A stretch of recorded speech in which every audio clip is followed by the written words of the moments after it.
Les gens, ils essayent de normaliser le fait de gagner 100 000 € par mois sur les réseaux. Déjà, de 1, la plupart, c'est des menteurs. Ok les gars, aujourd'hui on se retrouve sur ma chaîne YouTube pour un nouveau concept. On va visiter une ferme minage qui appartient à ma société Corporation. Juillet 2022, les cryptos s'effondrent. La crypto-monnaie la plus rentable que tu pouvais miner à l'époque avec ce qu'on appelait des rigs de minage annonce qu'elle va plus pouvoir être minée parce que à partir de ce moment-là, en fait, j'apprends que en fait, ma boîte coule. Voilà. Donc en fait, je passe d'une boîte qui faisait 500, 600 par mois à voilà, du jour au lendemain. J'ai monté le compte à genre 160 000 abonnés en 5 mois, tu vois. J'ai lancé ma... Le premier jour, j'ai fait 1 000 €. Et j'avais des frissons, mais genre... Ça te rapporte combien tout ça? Lycée, je dois être à 50 de bénéfices par mois. Dès que j'ai un peu trop de cash, ça y est. Moi, aujourd'hui, tu me fous 500 millions sur mes comptes et tu me revois plus. J'arrête tout et j'achète un van et je teste tous les meilleurs restaurants d'Europe. Dubaï, c'est pas le vrai monde. C'est un monde à part. C'est une autre dimension. C'est un endroit sur Terre qui n'a rien à voir avec la Terre. Si tu dois reprendre ma boîte, ton objectif là c'est Arthur, on fait 1 million de CA. Qu'est-ce que tu fais?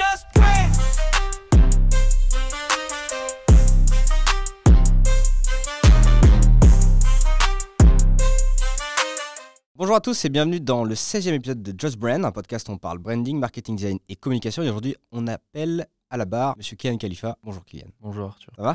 Ça va depuis le temps que je me fais mes logos. Je te vois dans la vraie vie. Ça fait 2 ans qu'on bosse ensemble presque. Ouais. Je sais pas, toi, je vais me faire 3, 4. Beaucoup, trop. Ouais, beaucoup, ouais. Beaucoup trop. Beaucoup trop de trucs.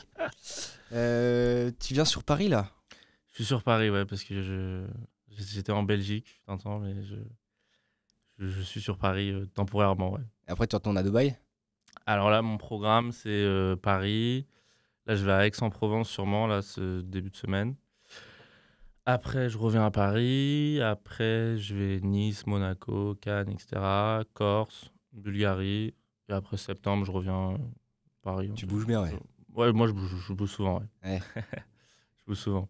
Tu vas quand à Cannes? Parce que moi je vais à Cannes aussi en août. Ouais, je pense... Non, pas août. Non, je pense fin juillet. Okay. Fin juillet, quelque chose comme ça. Je serai là-bas. Ok. Moi je serai en Suisse en juillet. Stylé. J'aime pas la Suisse. T'aimes pas la Suisse? Je déteste la Suisse. Pourquoi t'aimes pas la Suisse? J'ai horreur de ça, c'était super nul. Genre, je suis allé là-bas parce qu'on m'a invité pour un concert de Nino. Ouais, ok, stylé. Et j'ai détesté. Genre, je trouve ça super cher pour rien. Bref, j'ai vraiment pas kiffé ce pays, quoi. D'accord. Bon, alors reprenons un petit peu les bases. Toi de base, t'es un joueur professionnel de tennis de table. C'est ça. Ah ouais, il y a longtemps. Il y a longtemps quand j'étais petit. À quel âge? De mes 10 ans à mes 14 ans. Ok, donc pendant 4 ans, t'étais en mode 4 ans. je vous explose au tennis de table. C'était un peu ça, ouais. Okay. T'as perdu ou t'as toujours la main un peu? Bon, ça se perd, bien sûr, tu perds du niveau, mais ça va. Par exemple, je pense que si on joue, tu mets pas un point, je vois, mais... Je pense que ce sera plus sérieux que tu ne le penses. Ah ouais? Bah, j'ai fait une licence STAPS, moi. Ah ouais? J'étais en raquette, donc Ok. j'ai fait du tennis de table. Non, mais ça se perd, bien sûr, ça se perd, mais bon, t'as toujours un peu la main, quoi. Tu sais que moi, j'ai fait champion de badminton. Badminton, en France. C'est incroyable. Inter collège. Ok, oui, ok, d'accord. Excel, quoi. En ce moment, je suis en mode paddle. Mec, c'est trop bien. Mec, le paddle, c'est incroyable. J'ai testé. Je vais essayer de devenir joueur pro, mais on va voir ça. Ah ouais? Déjà, je joue bien. Je joue 200, 250, 200, 250. Ah, tu fais de la compète? Non, je fais pas de la compète, c'est les niveaux, genre paddle, tu vois. Oui, je connais comme au tennis. Ouais, donc je dois jouer 250, quelque chose comme ça, tu vois. Quelle cadence? Là, je faisais un match semaine en Belgique. Un match jour. Un match jour? Un match par jour. Non, j'ai pas joué autant, moi. Un match par jour. J'essaie toujours de jouer tous les jours, mais je kiffe ce soir parce qu'en fait, c'est un mélange de ping-pong et de tennis. De ping-pong, squash avec les murs et tennis. C'est ça. Avec la balle. Ouais, de ouf. Donc, c'est incroyable, genre, je passe, c'est trop bien. Ouais, puis c'est très réflexe. C'est super réfléchi surtout. C'est une question de placement. C'est pas trop un jeu de force en fait. Non. Pas du tout. Même pas du tout, même. Faut pas taper fort. Ouais, je kiffe le paddle. Ouais, c'est bien. Faut qu'on se fasse. Avec plaisir. Faut qu'on se fasse une après-midi raquette, sport de raquette. Comme ça, je te mettrai une branlée au bad. Allez, ça, je suis chaud. Donc, après avoir amassé de l'argent avec le tennis de table, parce que ça paye. Ça paye, parce que le tennis de table, c'est le seul sport où à 11 ans, tu peux gagner de l'argent grâce à ce qu'on appelle des tournois. Parce que le tournoi, tu as du cash en fait. Donc par exemple, tu vas payer 10 € pour rentrer dans ce qu'on appelle un tableau. Et tu vas pouvoir, si tu gagnes ton tableau, récupérer du cash en fin de sortie, tu vois. Donc 200, 300, et t'as des... Enfin, un peu plus, tu vois, et t'as des tournois tous les week-ends, tu vois. Ok, et donc du coup, tu t'es mis au tennis de table parce que tu pouvais gagner de l'argent ou parce que tu aimais le sport? Ah mais non, ça n'a rien à voir, l'argent c'est venu après, j'étais passionné par ça, genre c'était un truc de fou. C'était une époque de dingue, genre ça m'a forgé mentalement de malade mental, c'était incroyable. Ok. Tu vivais en Bulgarie? Non, je vivais à Bondy, C'est où ça? en banlieue parisienne, à côté là. Mais tu vivais en quand en Bulgarie alors? En Bulgarie, je suis C'est parti, après? ouais, quand j'avais 16 ans. Ok. Je suis parti, mes parents sont partis. Donc tu as déménagé en Bulgarie. Ouais. Et c'est à ce moment-là que tu as commencé à toucher un peu à tout. Ouais, c'était un petit peu avant. Ok. En fait, de mes 10 à en grosso modo, de mes 10 à mes 14 ans, je joue au ping-pong, donc j'avais pas de vie, je faisais que ça. De mes 14 à 16, je suis complètement parti en couille. Genre, genre pour te dire, mes parents, tellement je suis parti loin, mes parents, ils m'ont émancipé à genre 16 ans, tu vois. Genre, ça veut dire qu'ils veulent plus de toi, tu vois. Genre, Ouais. t'es à la charge de l'État. Et à cette période-là, genre, je suis vraiment parti en couille hardcore. Parce que j'ai tout arrêté, en fait. J'ai arrêté le ping-pong et l'école en même temps. Donc, j'ai tout arrêté. Donc, j'ai pas mon brevet, j'ai rien. Tu vois, je suis sans diplôme. Sans diplôme. J'ai même pas la SSR, je crois. Et donc, après, en fait, ce qui s'est passé, c'est que donc pendant 2 ans, j'ai eu une grosse période de carnage total. Genre, c'était horrible. Genre, c'était vraiment. Les embrouilles avec mes parents, c'était quotidien, ça partait super loin, etc. Et après, à 16 ans, mon père passe à la retraite. Et du coup, on perd grave du pouvoir d'achat. Et mes parents se disent qu'ils veulent récupérer du pouvoir d'achat. Donc, on va dans le pays le moins cher en termes de coût de vie d'Europe, la Bulgarie. Et donc, je me retrouve en Bulgarie et je découvre des gens gentils. Sous quel sens? Bah, j'étais dans un... Tu sais, Bondy, c'est très méchant comme milieu, tu vois. Ouais. C'est très, très méchant. Et donc, bah, indirectement, ça a impacté sur ma personnalité, ça a impacté sur ce que je faisais, etc., etc., tu vois. Donc, je découvre des gens gentils et des gens, tu vois, qui volent pas, tu vois, c'était con, mais moi, c'était devenu mon quotidien, en fait, Ouais. tu vois. Et donc, bah, la Bulgarie, ça m'a sauvé la vie, ouais.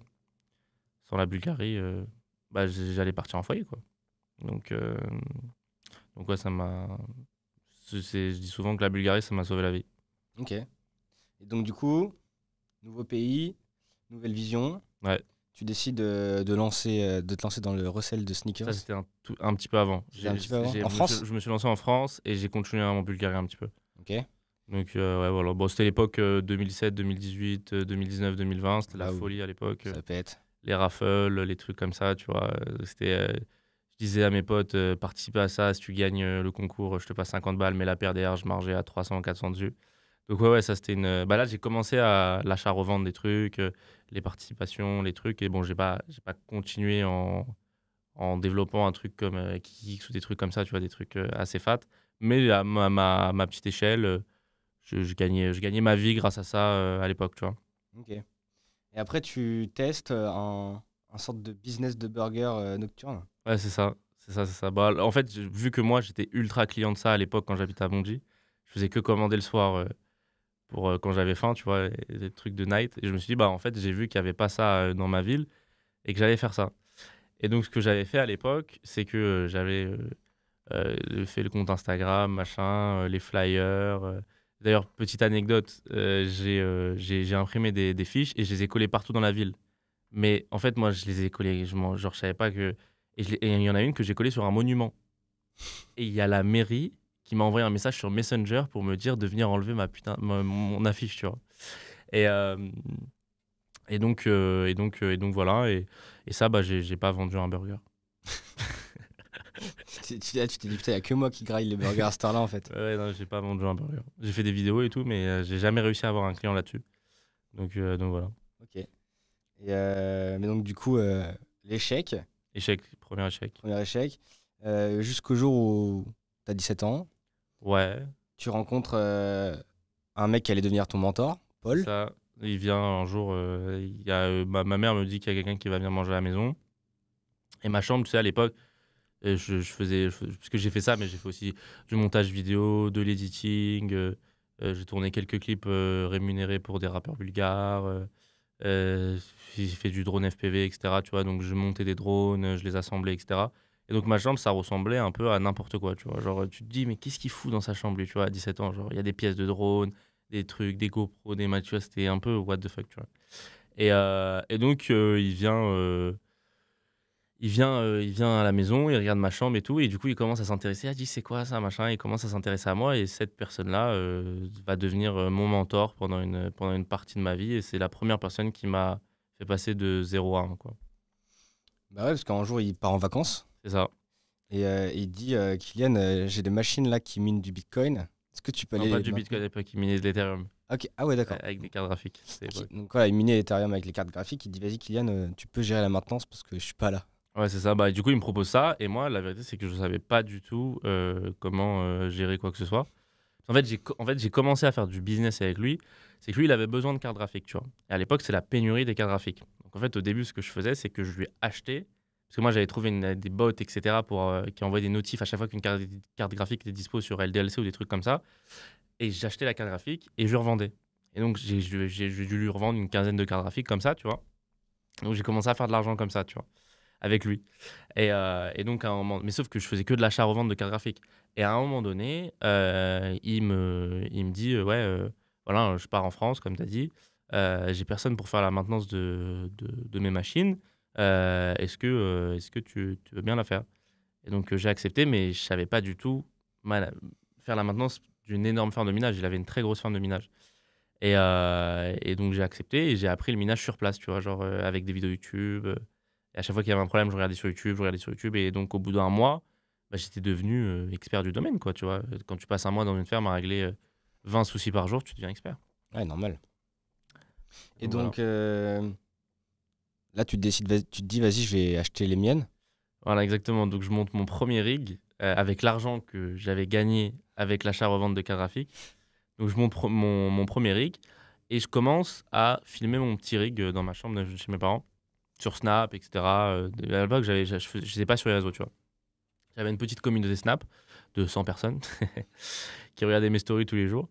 Et donc, et je vois qu'il y a énormément d'intérêt, tu vois. Même ma mère, elle veut miner, etc.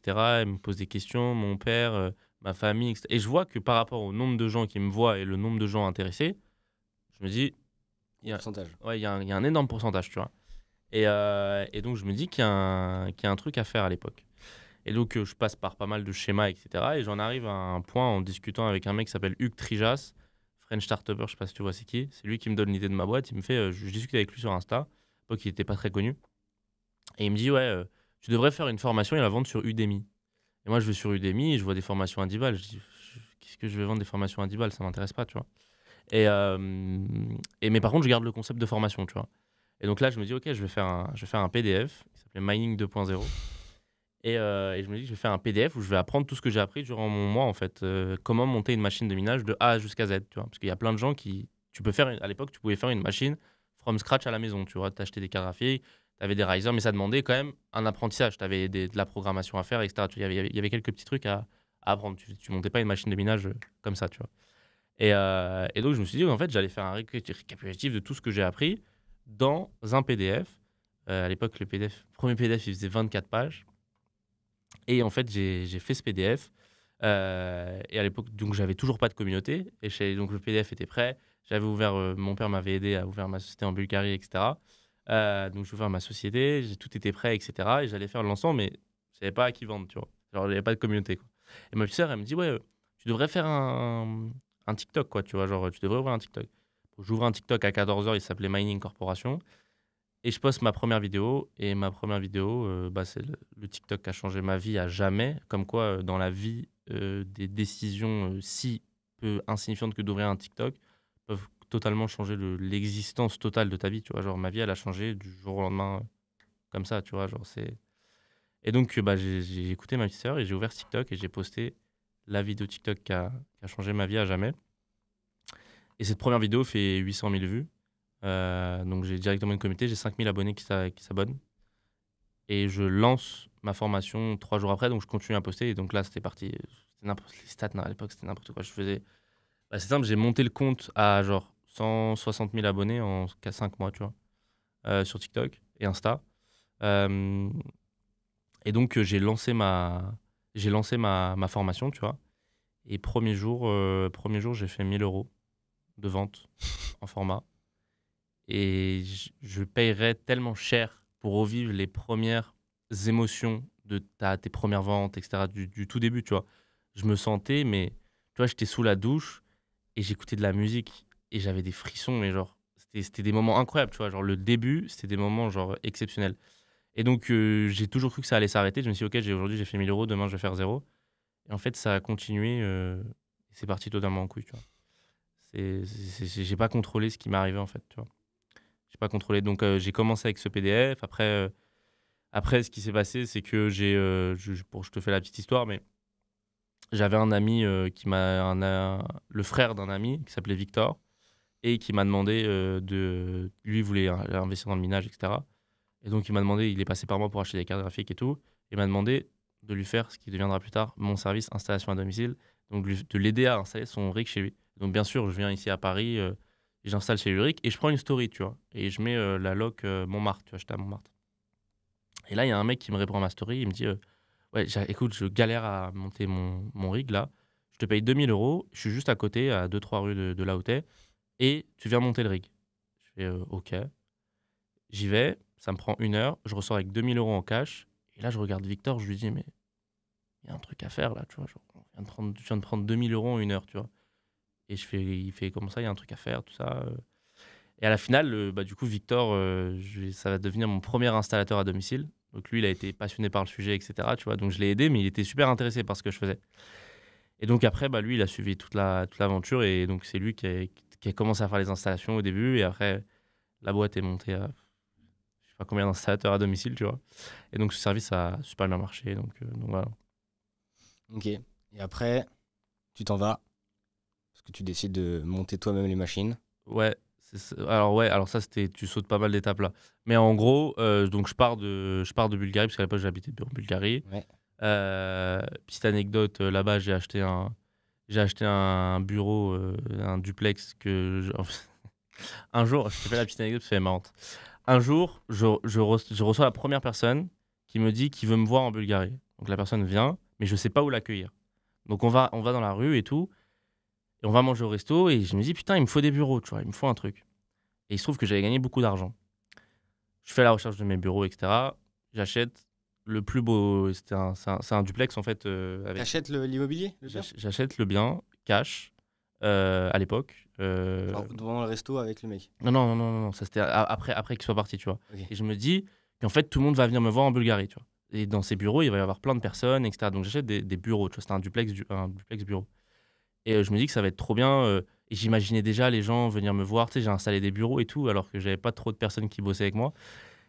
Et j'achète ce truc, tu vois. Ça s'est fait en 1 mois et quelques, tu vois.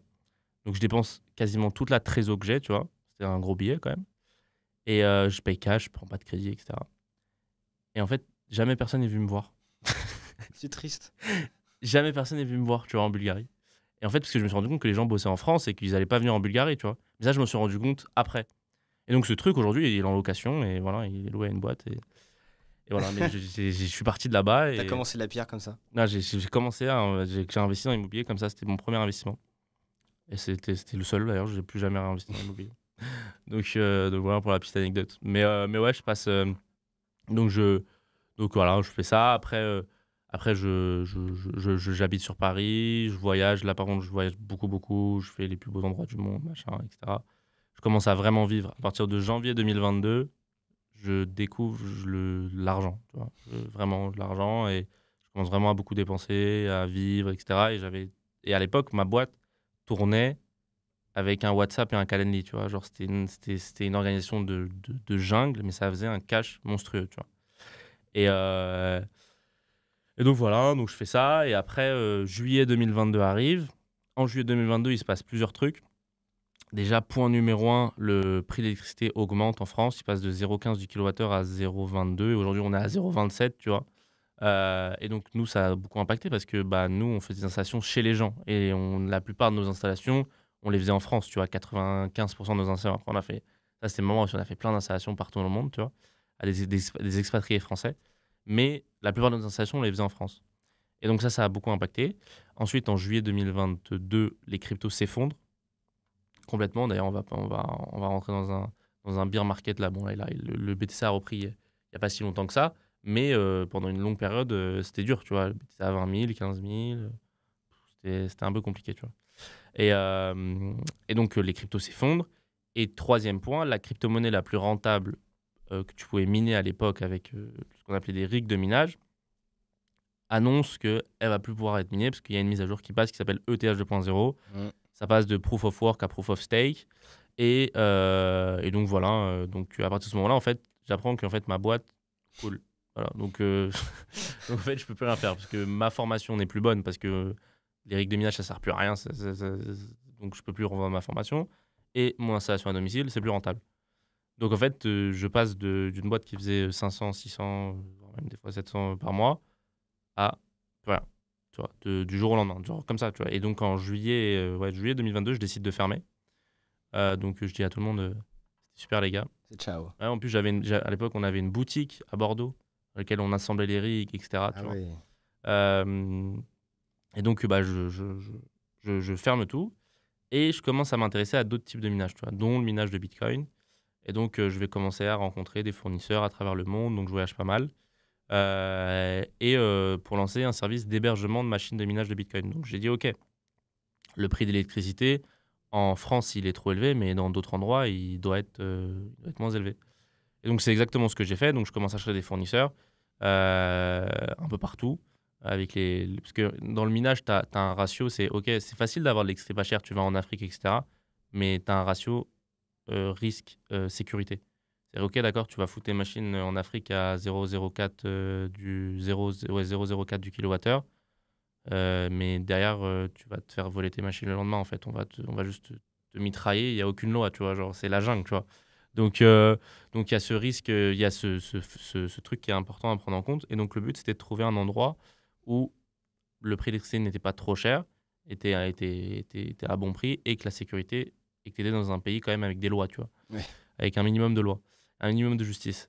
Et donc, c'est exactement ce que j'ai fait. Donc, en janvier 2023, on lance les Émirats.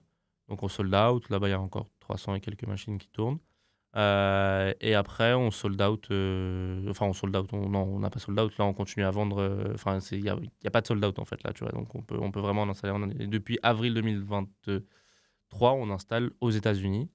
Et donc, aujourd'hui, j'ai une boîte qui fait un service d'hébergement de machines qui s'occupe de tout le processus. Et donc, toutes les personnes qui souhaitent investir dans le minage, ils me contactent et ils investissent via nous, voilà, tout simplement. Ok, donc les machines là sont aux US toutes? La plupart, ouais. Ok. La plupart. On en a encore aux Émirats, mais la plupart sont aux US, ouais. Parce que c'est pas cher là-bas du coup l'électricité. 0,07 0,07. euros. Alors qu'en France, En France, là, on est à 0,27. 0,07 et 0. 27. 27. En France, c'est ça. Mais what the fuck? Ah bah oui. En France, aujourd'hui, t'es pas du tout rentable. Bah non, Absolument pas. mais quand même. Et Ouais. c'est un gap quand même là. Ouais, c'est ça. Et en fait, c'est ça ce qu'on fait, quoi, tout simplement. Donc, Ok. donc ouais, on est à des prix. Là-bas, en fait, on est dans une région qui est optimisée pour. Il y a Sur beaucoup de deux choses. sociétés de minage, etc. Ouais. Tu vois. Carrément, aux États-Unis, il y a des compagnies d'électricité qui se créent juste, qui ont comme unique client des fermes de minage. Tu vois. Ouais. Parce que ça consomme énormément, tu vois. Mm. Donc, voilà. Tu vois, nous, on paye plusieurs centaines de milliers de dollars par mois de factures d'électricité qu'on va après récupérer chez nos clients. Logique. Mais c'est colossal, la consommation des machines. Et donc le business model actuellement c'est je paye ma machine plus les coûts d'électricité Ouais, c'est tout. et Ça, après c'est ce qui nous différencie, en fait. j'ai un passif. Ouais, en fait, ça, c'est ce qui nous différencie, c'est que la plupart des boîtes, ce qu'elles font, c'est en fait, c'est un business où tu peux enculer le client de partout. Parce que c'est un business où tu peux marger sur ton élec, déjà. Donc, ça, c'est cool. Ouais. Nous, on le fait pas. C'est un business où tu peux marger sur ton élec. C'est un business où les BTC que tu mines, les machines ne peuvent ne pas être connectées directement chez le client et tu reçois l'intégralité BTC chez toi. Ouais. Et après, tu reverses un peu ce que tu veux, tu vois, en Ouais. disant qu'il y a des frais, machin. La plupart des autres boîtes, leur business, c'est qu'elles vont dire qu'elles vont prendre des frais de maintenance. Donc, entre 10 et 30% de ta production nette de BTC. Nous, on prend zéro. Nous, notre seul business model actuel, c'est de marger sur la machine. Donc, on va avoir un prix de combien ça nous coûte, VS combien on vend, donc on a notre marge. Avec cette marge, on achète des machines, que ces machines minent pour nous, et ces machines qui minent pour nous permettent de financer tout ce qu'il y a à financer, et donc, etc., etc., tu vois. Et cette marge, bon, il y a aussi, je regarde pour moi, mais j'ai réinvesti beaucoup dans parce qu'en fait, nous, on est sur un business de marge, tu vois. Ouais. On est des gros clients chez beaucoup de fournisseurs. Donc, plus on devient des gros clients, plus notre marge augmente. Donc, j'ai un intérêt à acheter plus de machines, même pour moi, D'accord, ouais. parce que ma marge augmente avec le temps, tu vois. Donc voilà, aujourd'hui, mon business model, quoi. D'accord, ok. Oui, donc toi, tu marches vraiment que sur les, C'est tout. sur les machines. C'est tout. C'est en one shot à chaque fois. C'est en one shot. Il n'y a pas de MRR, entre Non, guillemets. aucun MRR. Ouais, c'est impressionnant. Aucun MRR. Sauf sur les machines qui sont à toi. Bah, ça, c'est mes machines, quoi. Du coup, c'est tes machines à C'est toi. pas du MRR, tu vois. Enfin, Ouais. c'est... Bah, ça revient tous les... Ouais. Bon, on peut appeler ça comme ça, ouais. Mais en tout cas, c'est juste mes gains de minage, quoi. C'est mes machines à moi. Ok. Et là, ça fait combien de temps que la boîte, elle est stable? Que la boîte est stable, bah, la boîte a... Ah, ça fait... Depuis qu'on a repris ce service-là, Ouais. janvier 2023. Ok, ouais, donc c'est... 1 an et demi. Ouais. À peu près. Et là, maintenant, tu fais plus rien. Là, je branle plus rien. Mais c'est simple, je fais plus rien. Genre, j'ai tout délégué. Parce que j'aime plus bosser dessus. Ouais. Donc, je fais plus rien. Genre, vraiment, pour t'expliquer, même avant, je faisais la voix off. Parce qu'en fait, on acquiert des clients via du contenu organique sur les réseaux. On fait aucun ads, etc. Et en gros, je suis parti dans une de nos fermes. J'ai pris plein de vidéos comme ça, avec mon bras. Et on a les mêmes vidéos qui tournent en boucle. Les monteurs, ils ont 150 vidéos sur un drive. J'avais pris 150 vidéos. Et c'est quelqu'un qui fait la voix off. Et ça parle tout seul. Je m'occupe plus de poster. Je fais plus rien. Je m'occupe plus des stories. Je m'occupe plus des messages. Je fais plus rien. La belle vie. Voilà, là, ça, tu te libères du temps, quoi. C'est juste que, tu vois, ça fait 2 ans. Ouais, ça fait maintenant 3 ans, tu vois, en fait, c'est un milieu quand même qui est vachement redondant, tu vois. Oui. Genre, quand tu connais tout, t'as pas de truc où tu peux devenir un expert, ou tu vois, t'as pas de... C'est pas un milieu où tu peux pousser l'apprentissage, tu vois. C'est un milieu où Oui. t'as une partie où t'apprends plein de choses, ça te passionne, mais une fois que tu sais tout, tu sais tout. Et donc, ça m'a gonflé, en fait, tu vois. Genre, du coup, j'avais plus envie de bosser dessus. Et donc, par contre, ça faisait du cash, donc j'avais envie de garder le cash que ça faisait. Et donc, bah, je fais plus rien aujourd'hui, tu vois. Genre, vraiment, je Ok. m'occupe de plus rien. Et ça te rapporte combien, tout ça? En fait, j'ai des mois super fluctuants, tu vois. Parce qu'en fait, Oui, vu que c'est à la... ouais, bah, en fait surtout, tu marge. vois, tous les 3-4 mois, j'ai une commande à 200, 300 qui tombe. Donc, je prends 100 000 balles en un jour, par exemple. Ça m'est déjà arrivé, 100 000, 200 000. Et donc, ça rapporte. Il y a des mois où je peux faire 20 000 de bénéfices, il y a des mois où je peux faire 10 000, il y a des mois où je peux faire 50 000. Mais tous les 2-3 mois, j'ai quelque chose qui vient rattraper le tout, tu vois. J'ai une grosse order qui tombe. Ça dépend en fait vraiment des moments et ça dépend des vues qu'on fait sur les réseaux, tu vois. Donc, quand le BTC est bas, on fait moins de vues, donc on fait moins de commandes. Quand le BTC est haut, tout le monde veut miner, donc... Mais lycée, je dois être à 50 de bénéf par mois. Bénéf net. Moi, je parle en bénéf net. Sur les... Ouais, en bénéfice net sur les... Pour moi. Sur les cartes? Surtout. Ouais, oui, donc Pour moi. en gros, les pourcentages des Ouais. cartes que tu vends, plus tes machines qui te Non, pas rapportent. plus mes machines. Moi, je te parle juste... Ah oui, et tes machines, elles réinvestissent tous dans d'autres machines, en fait. Ouais, c'est ça tourne comme ça. Et après, après je fais d'autres choses. Hein. J'essaye d'autres choses, j'essaye de monter d'autres trucs. J'ai du cash, j'investis. Oui, mais Et je te parle dans la boîte de corporation. Ouais, dans la boîte de corporation, bah, en fait, mes machines, je les encaisse en perso, tu vois. C'est des Ok, petits- d'accord. Ça rentre pas dans la boîte, tu vois. Ça rentre pas Oui, dans donc les t'es comptes de la client de boîte. ta propre boîte. Ouais, je suis client c'est ce que je dis. C'est que j'installe des machines à côté des Oui. miennes. D'accord. C'est ce que je dis, tu vois. Ok, Voilà. c'est pas mal. Voilà. Donc voilà. C'est bien, de toute façon, c'est ça. Ouais. Du coup, les gens ne peuvent que avoir confiance en toi vu que t'es client de ta propre boîte. Ouais, bah oui, c'est ça. Si Bah, t'es d'ailleurs, pas je suis le chez plus eux, gros client de ma propre boîte. Oui, ce qui est logique. Euh, Enfin, ce qui est logique, pas réellement, Mm. mais... Ok, trop stylé. donc voilà. Et donc, comment t'as travaillé le branding de cette boîte-là? Alors, je t'avoue que je l'ai jamais l'as subi, vraiment. quoi. Ouais, je l'ai jamais vraiment. Je me suis jamais dit que vraiment que Alors, j'ai fait appel à des consultants, etc. J'ai fait appel à un mec qui s'appelle Marwan Wada, je sais pas si tu vois c'est qui. C'est un mec on a bossé un petit peu ça. Mais en fait, je l'ai jamais vraiment respecté. Tu vois, on a fait ce qu'il appelait branding méthodologie. On l'a travaillé, la vision, la machin. Mais en fait, la vérité, c'est que j'aime plus bosser sur cette boîte actuellement. Et que, en fait, je vois juste ça comme... c'est jamais une boîte que je ferais passer à 1 million, 2 millions, 3 millions, 4... Parce que j'ai pas l'énergie, tu vois. Le seul truc en termes de levier qui me prend aucun temps à faire, que je peux faire, c'est traduire mon contenu. C'est tout. Genre, ça, c'est un truc que je compte faire. C'est prendre le même contenu, faire une voix off en anglais et le lancer sur d'autres marchés et mettre des sales. Et ça, c'est le truc que je peux faire en termes de leverage, c'est aller sur d'autres marchés. C'est très simple. Hein, genre, en termes de temps donné, ça va pas me prendre beaucoup. Et j'ai pas beaucoup d'énergie à donner pour ça, tu vois. Mm. Donc, Donc la vérité, c'est que le branding, je l'ai jamais vraiment travaillé, tu vois. Genre, tu vois, non, c'est pas un truc que j'ai bossé vraiment, tu vois. T'as ce qu'on appelle du coup subi ta marque, Ouais. mais du coup, bénéf quoi. Ouais, Une bonne, bénéf. une bonne, Ouais, c'est sûr, bonne nouvelle. Ouais, c'est sûr, c'est sûr. Ouais, j'ai subi ma marque, ouais, carrément. Ouais, c'était un peu ça, hein. J'ai jamais vraiment, ouais, jamais vraiment bossé. Mais pourtant, j'ai payé des choses pour ça, tu vois. Genre, c'est des choses que j'ai déjà. Bon, à contre-cœur, c'était pas moi qui. Parce que tu te doutes bien, quand je t'ai dit que le prix Oui. de mon logo, déjà, c'est pas moi qui fais cette dépense, mais en plus, tu te doutes bien que c'était pas juste un logo. C'était pareil, la même chose.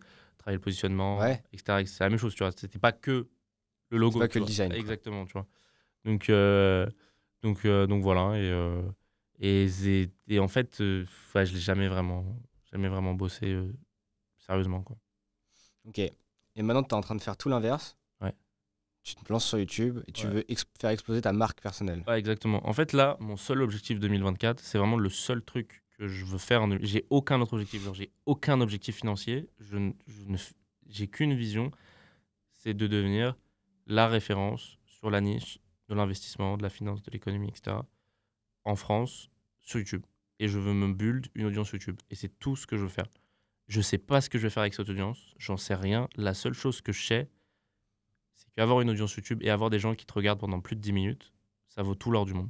Voilà. C'est vrai que c'est la future, c'est l'économie de l'attention. Hein. Exactement. Et je suis content parce que j'ai des petits résultats quand même, tu vois. J'ai des petits résultats. Après, c'est pas encore la folie, tu vois. C'est pas une explosion, mais j'ai des petits résultats. Tu commences bien. Ouais, j'ai un très bon début en tout cas, Ouais, de ce que j'ai trop dit. Ouais. De ce qu'on m'a dit, en tout cas, j'ai un très bon début, donc ça me motive même. Je kiffe faire ça, tu vois. Je kiffe faire ça, c'est un truc que vraiment j'adore en fait, tu vois. Donc vraiment, donc j'essaye. Tu vois, là, je dois être à ma 12e vidéo, un truc comme ça, format long. Et c'est beaucoup plus dur que ce qu'on pense. C'est super dur. T'as trop déjà rien que déjà parler et t'as un script devant toi et parler, et c'est super dur.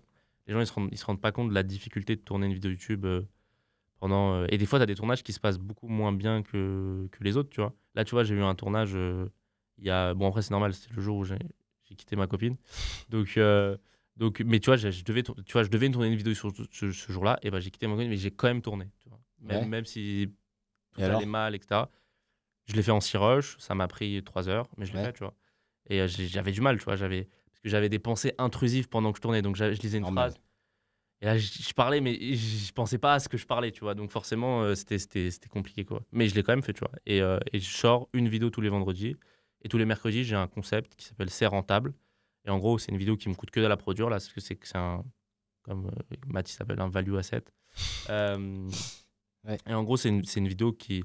En gros, par exemple, je vais prendre un studio de podcast. Est-ce que c'est rentable d'ouvrir un studio de podcast? Donc, je vais prendre, OK, ce matériel, il coûte tant, ce matériel, il coûte tant, le loyer, il coûte tant, ça coûte tant, les lumières, ça coûte tant, tu vas avoir tant de clients, et donc, donc, on analyse si c'est rentable d'ouvrir, et donc, c'est un business plan, en fait, tu vois. Un business plan sous forme de mind map, etc., de format cool, et donc, on analyse si c'est rentable d'ouvrir un studio de podcast, par exemple, tu vois. Et donc, ça, en fait, ça attire, alors ça, c'est pas niché dans ma niche, mais ça attire des gens qui sont intéressés, parce que ça attire des entrepreneurs. Et donc moi, c'est ce que je veux, tu vois, c'est attirer des entrepreneurs. Et donc des entrepreneurs, c'est forcément s'intéressent forcément à l'investissement. Et donc, comme tu vois, c'est un peu plus loin, tu vois, faut voir la réflexion. Ouais, moi je plus les ai loin. regardés, hein, tes Ouais. vidéos. Et ce concept-là, bah, c'est dingue. La puissance de YouTube, elle est dingue. Par exemple, j'ai fait une vidéo sur est-ce que c'est rentable d'ouvrir un concept de paddle. À la fin de la vidéo, je dis que moi, ça m'intéresserait d'ouvrir un concept de paddle. Et s'il y a des gens qui veulent être intéressés, à créer un groupe d'investisseurs, etc. Tu vois. Mec, la vidéo, elle a fait genre 2000 vues. J'ai reçu 7 messages sérieux de mecs qui veulent investir dans un terrain de paddle, tu vois. Et peut-être ce projet va se faire, tu vois. Et en fait, tu vois, YouTube, ça va. Je sais pas où ça va m'emmener, mais je sais que ça va m'emmener quelque part, tu vois. Et tu vois, ce que je suis en train de te dire, dans 1 an, 2 ans, je le visionne déjà le reprendre et avec un short, avec sur tout ce quoi ça m'a emmené, tu vois. Ouais. Et je vois cette vidéo, tu vois, parce que j'ai trop la vision. Je sais pas où ça va m'emmener, mais je sais que ça va m'emmener dans une autre sphère, tu vois. Mais je sais pas où encore. J'en sais rien. Je pense que c'est un peu tout ça avec les créateurs de contenu. Hein. Ouais, j'en sais rien. Mais tu vois, il y en a qui se disent je vais monter une audience pour vendre ci, ça. Ok, d'accord, je vends des machines avec mon audience, mais c'est pas vraiment ce que j'ai envie de. Tu vois, j'ai envie de. Je sais pas. Non, parce qu'avant, tu avais créé une brand. Parce qu'en fait, ton TikTok, c'était de l'exploitation de marque. Ouais, ça. Littéralement. Donc en fait, tu as fait du branding. Mais En fait, d'ailleurs, oui, ça, moi, j'ai percé avec le compte de ma boîte. voilà. J'ai percé avec Mining Corporation. Voilà, donc en soi, tu as fait du branding, mais du coup, c'est ta boîte qui a percé Ouais, et c'est ma pas boîte qui a Kylian percé, Khalifa. exact. Mais d'ailleurs, surtout que j'ai percé en faceless. C'est-à-dire que Tu montrais pas ta tête. personne ne savait. La première fois que j'ai montré ma tête, c'était dans une interview chez Théo Lyon. D'ailleurs, c'est une interview Oui. qu'aujourd'hui qu'il a supprimée, c'est sa vidéo la plus vue sur chaîne à l'époque, qui a fait 300 000 vues. Et c'est la première fois que j'ai montré sa tête. C'est que Théo, il m'avait dit à l'époque, il a supprimé de sa chaîne YouTube parce qu'il a arrêté les concepts sur l'investissement. Donc il a enlevé. Avant, il faisait un format d'essayer de battre le marché. Donc le marché, Oui, c'est je 10% connais. par an. Et il a arrêté ce format. Tu vois, il a complètement switché Ouais. sa stratégie de contenu. Donc il a supprimé cette vidéo. Mais à l'époque, en fait, donc lui, il me contacte, il m'achète des machines Machine. pour 14 000 €, je crois, un truc comme ça à l'époque. Et donc il me fait, ouais, je veux absolument te filmer, etc. et faire une interview complètement dingue et tout ce que tu fais. Donc, et moi, tu sais, je suis pas trop chaud, tu vois, genre à l'époque, vraiment, parce que, tu vois, j'avais peur de montrer que j'avais de l'argent, les cambriolages, les trucs, tu vois, c'était vraiment pas du tout une vie que je voulais, tu vois, genre. Et donc, je suis resté, j'avais juste une voix off et ma main avec un TikTok, avec mon téléphone comme ça, tu vois. Et j'ai raconté des conneries, tu vois. Je sais Oui, pas tu ce que- montrais des liasses, je me Ouais, rappelle. ouais, je faisais n'importe quoi, tu vois. Et personne ne savait qui j'étais, tu vois. Et la première fois que j'ai montré ma tête, c'était dans cette interview. D'ailleurs, cette interview m'a rapporté beaucoup de fric. Et donc voilà. Donc ouais, donc j'ai jamais vraiment bossé ma marque personnelle. Alors, j'ai essayé, mais toujours je m'arrêtais. En fait, j'ai essayé combien de fois j'ai essayé, mais j'avais une chauffe. Je sortais 7 réels, bref, la flemme. Tu vois, alors, mais tu sais C'est pas le seul, mais t'inquiète. tu sais que YouTube, ça fait combien de temps que je dois lancer YouTube, mec? Mec, ça fait depuis je sais pas combien de temps, gros. Genre, ça fait tellement longtemps que je dois lancer YouTube. Genre, chaque fois, je me dis, ouais, là, je me lance. Vas-y, j'oublie, je suis là, tu vois, je suis là-bas, cool. Et là, vraiment, je me suis lancé. En fait, tu sais, là, tout ce que je dis, c'est pour ne pas arrêter YouTube. Oui, tu t'engages. Mais parce que je parle trop. Et comme je parle trop, je peux plus m'arrêter. Ouais. Et en fait, je parle comme ça à tout le monde. Parce que si je parle pas, je m'arrête. Ah, mais c'est normal, sinon tu te décrédibilises. Ouais, mais non, mais carrément. Là, je peux pas m'arrêter. C'est-à-dire que quand je dis, ouais, j'ai trop parlé, je suis obligé de tourner ma vidéo aujourd'hui. Ah oui. Et ça, c'est un putain de tip d'ailleurs. C'est soit de mettre de l'argent en jeu, soit de mettre ton honneur, etc. Ouais. Si tu as de l'estime pour toi-même, etc., est-ce que tu dis, etc. Dès que tu dis quelque chose. Et moi, tu vois, par exemple, là, tu vois, 2 fois dans ma vie, j'ai fait des grosses pertes de poids. Moi, souvent, ce que je fais, c'est que je perds d'un coup, genre pendant 2 mois. Après, je mange, je me goinfre. Dès que je dépasse la barre des 100, je repère d'un coup. Le truc qu'il faut pas perdre du tout, quoi. Et dès que je redépare la base 100, je repère. Là, tu vois, je suis à 86. Et là, tu vois, j'ai fait 103, road to 86 en 2 mois et demi. Ouais, 3 mais mois. j'ai suivi et tout, Ouais. je t'encourageais. Dès que je voyais une story, j'ai dit, allez, vas-y, Je Kylian. me rappelle. Et bah, tu vois, ça, c'est parti d'un t'es cap ou pas cap de faire 30 jours de salle. Et j'ai fait, je suis cap. Et en fait, c'est que je marche que comme ça, tu vois. Genre, et en fait, dès que je mets mon honneur et ma parole en jeu, bah, je suis obligé de le faire. Et c'est pour ça que j'ai pas du tout envie d'arrêter YouTube. Et c'est pour ça que je parle autant, tu vois. Genre, et je le fais, là, ce que je te dis, je le fais juste pour pas arrêter, tu vois. Parce que c'est dur, tu vois. Et enfin, genre, être régulier, ça me demande, moi, beaucoup d'efforts, tu vois. Genre, parce que je suis pas pauvre. En fait, c'est con, mais Oui, c'est vrai. en fait, j'ai une capacité à me reposer sur mes lauriers parce que j'ai du cash, tu vois. Il n'y a pas un endroit sur Terre où le mieux, là où tu travailles le mieux, c'est quand t'as pas de fric. Ouais. Genre, t'es trop fort. Tu vois, quand t'as pas de fric, t'es trop chaud. Tu travailles incroyablement bien. Mais moi, dès que j'ai un peu trop de cash, ça y est. Moi, aujourd'hui, tu me fous 500 millions sur mes comptes, mais tu me revois plus. Je supprime tout, j'arrête tout, et j'achète un van, et je teste tous les meilleurs restaurants d'Europe, tu vois. et je monte à 150 kilos. Exactement, mais moi, mais c'est ça mon problème, tu vois. Et c'est pour ça que je disais, je vais jamais devenir milliardaire, parce que, en fait, dès que je suis un peu trop riche, c'est fini. Genre, c'est terminé. Genre, et c'est pour ça que des fois, je fais exprès un peu de m'appauvrir un petit peu, tu vois. Ouais, tu t'es bien approuvé ces derniers. On les a vus, les restaurants story. là. Ah oui, ouais, j'ai fait des Ouais, petits tu fais des voyages. bons restos. Mais Non, ouais, c'est mais bien. c'est C'était bien le Japon. incroyable, mec. J'ai tellement bien mangé. Ah. Mec, c'était tellement bon. Putain, j'ai des larmes aux yeux de parler. Putain, c'était vraiment trop bon. Ouais, moi ça me tente aussi. Hein. Ah, mais c'est cher, hein. Oui, j'imagine. Ouais, bon après, tu vois, j'ai dormi dans des beaux trucs et tout, mais je sais pas, pour 2, t'en as pour... je sais pas, moi, je m'en suis tiré pour 14 jours, 20 000 balles, 25 000 balles. Ça va, je m'attendais à plus. Pour 2. Ouais, justement, ça va. Ouais. Ouais, bah quand même, c'est un petit billet. Bah, c'est un voyage, un bon voyage de 2 semaines où tu te fais bien plaisir. Ouais. Je trouve pas ça délirant. pour le Ouais, coup. non, c'est pas délirant, mais ouais, ça va. Je dis ça, j'ai pas de thunes. Moi, je n'ai pas de thunes. Mais ouais, ok, c'est carré. Trop bien. Et ouais, mais je suis pareil. Hein. Tu vois, le podcast, ça fait 2 ans que je dis, vas-y, je lance un T'as podcast. vu, c'est trop. C'est bon, là, tu vois, je me suis chauffé. Mm. 16e épisode, j'ai décidé de tourner les 16 épisodes en 2 Ouais. semaines. Ouais, bah parfait. Tu vois? C'est bon, Non, mais c'est ça. ça part. Je vais refaire des grosses sessions. Ouais, c'est ça. Mais ouais, c'est. Mais mets ton honneur en jeu, tu verras, ça marche bien. Ouais, c'est ce que je fais. Et pareil pour YouTube. Parle partout. Tu dis, tu vas devenir le youtubeur numéro 1. Tu vas tout enculer sur la niche du branding. c'est ce Tu que vas je laisser, fais. tu vas laisser de place à personne. Et ça y est, après, tu vas te dire. Quand t'auras pas envie de tourner, tu vas te dire, mais j'ai trop parlé. Je peux pas ne pas tourner. Ce que j'ai fait sur LinkedIn. J'ai dit, écoute, 1 an là, je poste tous les jours. Voilà. Je poste tous les jours. J'étais tellement chaud que genre, les 2 derniers mois, genre, j'étais à 2-3 posts par jour. Ah oui, c'est chaud là. 2-3 postes par jour, c'est Ouais. Puis je faisais des belles stats. Hein. En Ouais. même temps, j'ai pris 12K en 1 an. Quoi. chaud. Ouais. Donc, Stylé. et là, je ne fais plus rien du coup.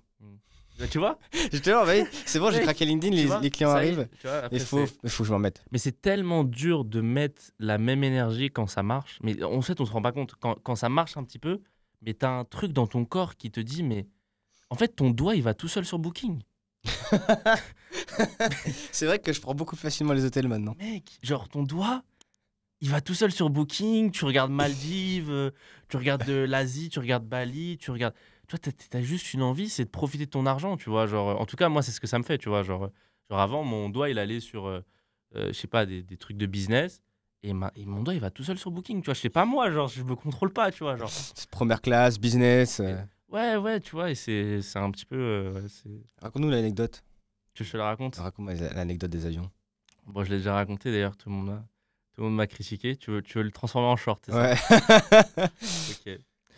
Pour la petite anecdote, c'est que une fois, j'ai raté 3 fois mon vol, le même vol, donc un vol en éco à Dubaï.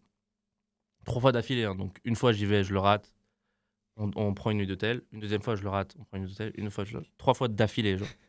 Et en fait, je me suis dit, j'ai fait un calcul, j'ai fait le coût de mes 3 vols en éco, c'était les coûts d'un vol en business. Et je me suis dit, sur ce vol-là, si j'aurais acheté un vol en business, j'aurais mis beaucoup plus d'importance à un vol à 2-3 000 balles que qu'un vol à 700-800 balles, tu vois. Donc, je me suis dit, c'est plus rentable de voyager en business qu'en éco. Ça, tu veux me mettre dans la sauce, toi. Mais je suis sûr que tu le penses tellement fort en plus. Non, bah, non, en vrai, je le pense pas. En vrai, c'était juste sur ce vol, si on prend le truc. Après, c'est vrai que j'ai raté beaucoup de vols, tu vois, je vais pas te mentir. Genre, Donc c'est bien ce que tu le penses bien. j'ai raté pas mal de vols. Et comme par hasard, c'est des vols en éco.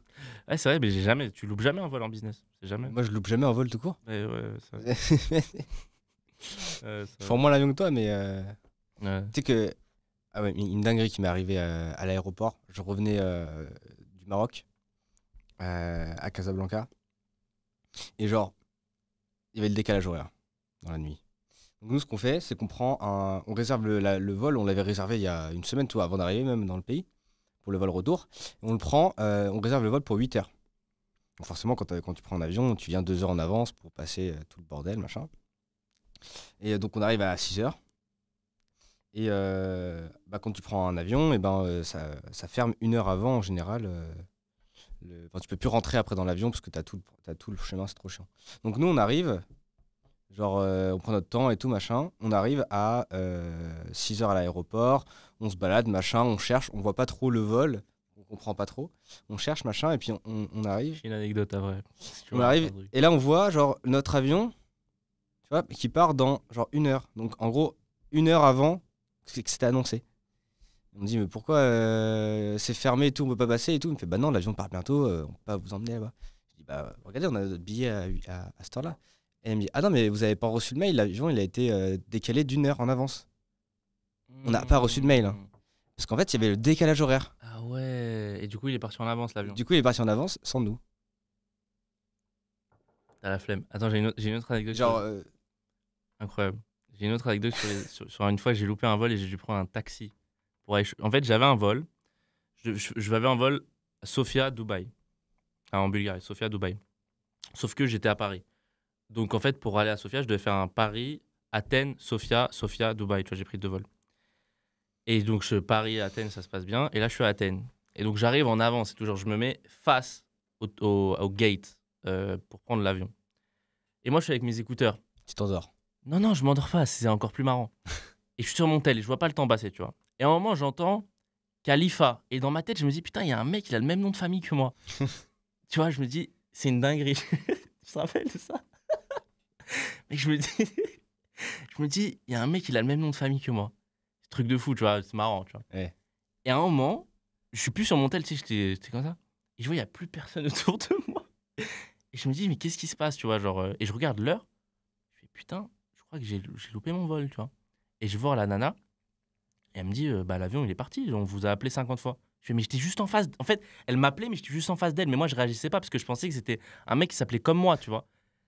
Et j'ai loupé ce vol. Et après, parce que je devais choper mon vol à Sofia. Donc, il n'y avait aucun vol pour aller à Sofia. Donc, j'ai dû payer un taxi 700-800 euros pour faire Athènes-Sofia. Je crois que c'était un truc comme ça, tu vois. Bref, n'importe quoi. Et j'étais juste en face, en fait, mais comme un con, tu vois. Bref. C'était pas un vol en première. Non, c'était pas. Ah, voilà. Tout s'explique. Faut que tu prennes un vol en première maintenant. Non. Ça sera beaucoup plus simple. Ok. Bon, j'ai des questions. Allez, vas-y, je t'écoute. Tu connais la définition du branding? Un petit peu. Tu veux que je te dise comment moi je vois le branding? Vas-y. Je te donne mon point de vue. Fais-moi pleurer. Moi, je trouve que le branding, c'est un truc un petit peu marketing. Alors, je trouve que c'est un truc ultra important quand tu as une énorme boîte. Tu vois, quand tu as une boîte qui fait plusieurs dizaines de millions, là, je trouve que là, ça a de l'impact. Alors, je te donne mon avis, tu vois, Ouais, y a ce que pas de j'en problème. pense. Mais je trouve que c'est un truc un petit peu marketing et je trouve ça génial. Trop bien. Moi, je suis content que les gens gagnent de l'argent pour vendre des prestats plus chers de logos. Genre, je te donne mon avis, tu vois. T'es en train de dire que je dis que je vends du branding Non, mais je trouve ça génial. juste pour marger plus? Pour être en étiquette, tu vois, parce que tu peux pas dire, voilà, mon logo, je le passe de 500 balles à 5000 balles, 6000 balles pour rien, tu vois. Tu dois justifier par... Alors, c'est super de faire ça. Je dis juste que ça ne sert pas... Ça, c'est mon avis, tu pourras me... ça me Oh, on va contredire. débattre, t'inquiète. Ouais, t'inquiète. Que ça ne sert pas pour les petites boîtes. Ok. Et C'est ce que je dis. du coup, tu peux me donner la définition? La définition de ce que j'ai capté, c'est que le branding, c'est des associations, c'est pas juste un logo, c'est ce que par exemple, souvent les gens, ce qu'ils aiment bien dire, c'est, par exemple, imagine un hôtel Nike. Ouais, tout le monde aime bien dire ça. Tu penses à l'hôtel Nike, tu vois. Imagine des chaussures Emirates. Ou je sais pas, Emirates, c'est un petit branding quand même. Mais imagine, je sais pas, il y avait quelqu'un, mais pour t'expliquer, ça, c'est des connotations, etc. Et donc ça marche bien sur des gros groupes parce que justement, il se peut qu'un jour Nike fasse un hôtel. Et donc, il faut des gros mots. C'est pour t'expliquer, genre. Et donc, je dis juste que sur les petites boîtes qui font moins de 10 M par an, ça sert pas à grand chose. C'est ce que je pense, tu vois, grosso modo. Mais que au-dessus, ça sert grave. C'est ce que je dis. Et donc, pour toi, à quoi ça sert le branding du coup? Pour une boîte qui fait plus de 10 M? Bah, en fait, alors, ma définition exacte du branding, je serais pas vraiment de la dire. Je t'ai dit un peu ce que je Ouais, pensais. des associations. Ouais, des associations, tu vois que c'est pas juste un logo, c'est une marque, etc. Et donc, ça sert à créer, je trouve, l'effet Apple, tu vois. Par exemple, souvent on prend Apple en branding, mais Apple, c'est incroyable. Parce qu'Apple, c'est un iPhone, c'est un Mac, tu vois, c'est une gamme.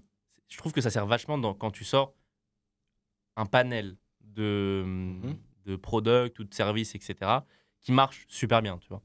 Et donc, ça crée, je trouve que ça humanise un petit peu, entre guillemets, enfin, ça crée un attachement à la boîte, tu vois. Par exemple, moi, je suis un fan d'Apple, et je sais que c'est parce qu'ils ont un branding de malade, tu vois, et que je kiffe regarder les keynotes d'Apple, etc., tu vois. Et je sais que c'est pour ça, tu vois ce que je veux dire. Ça crée une fan base, tu vois, entre guillemets.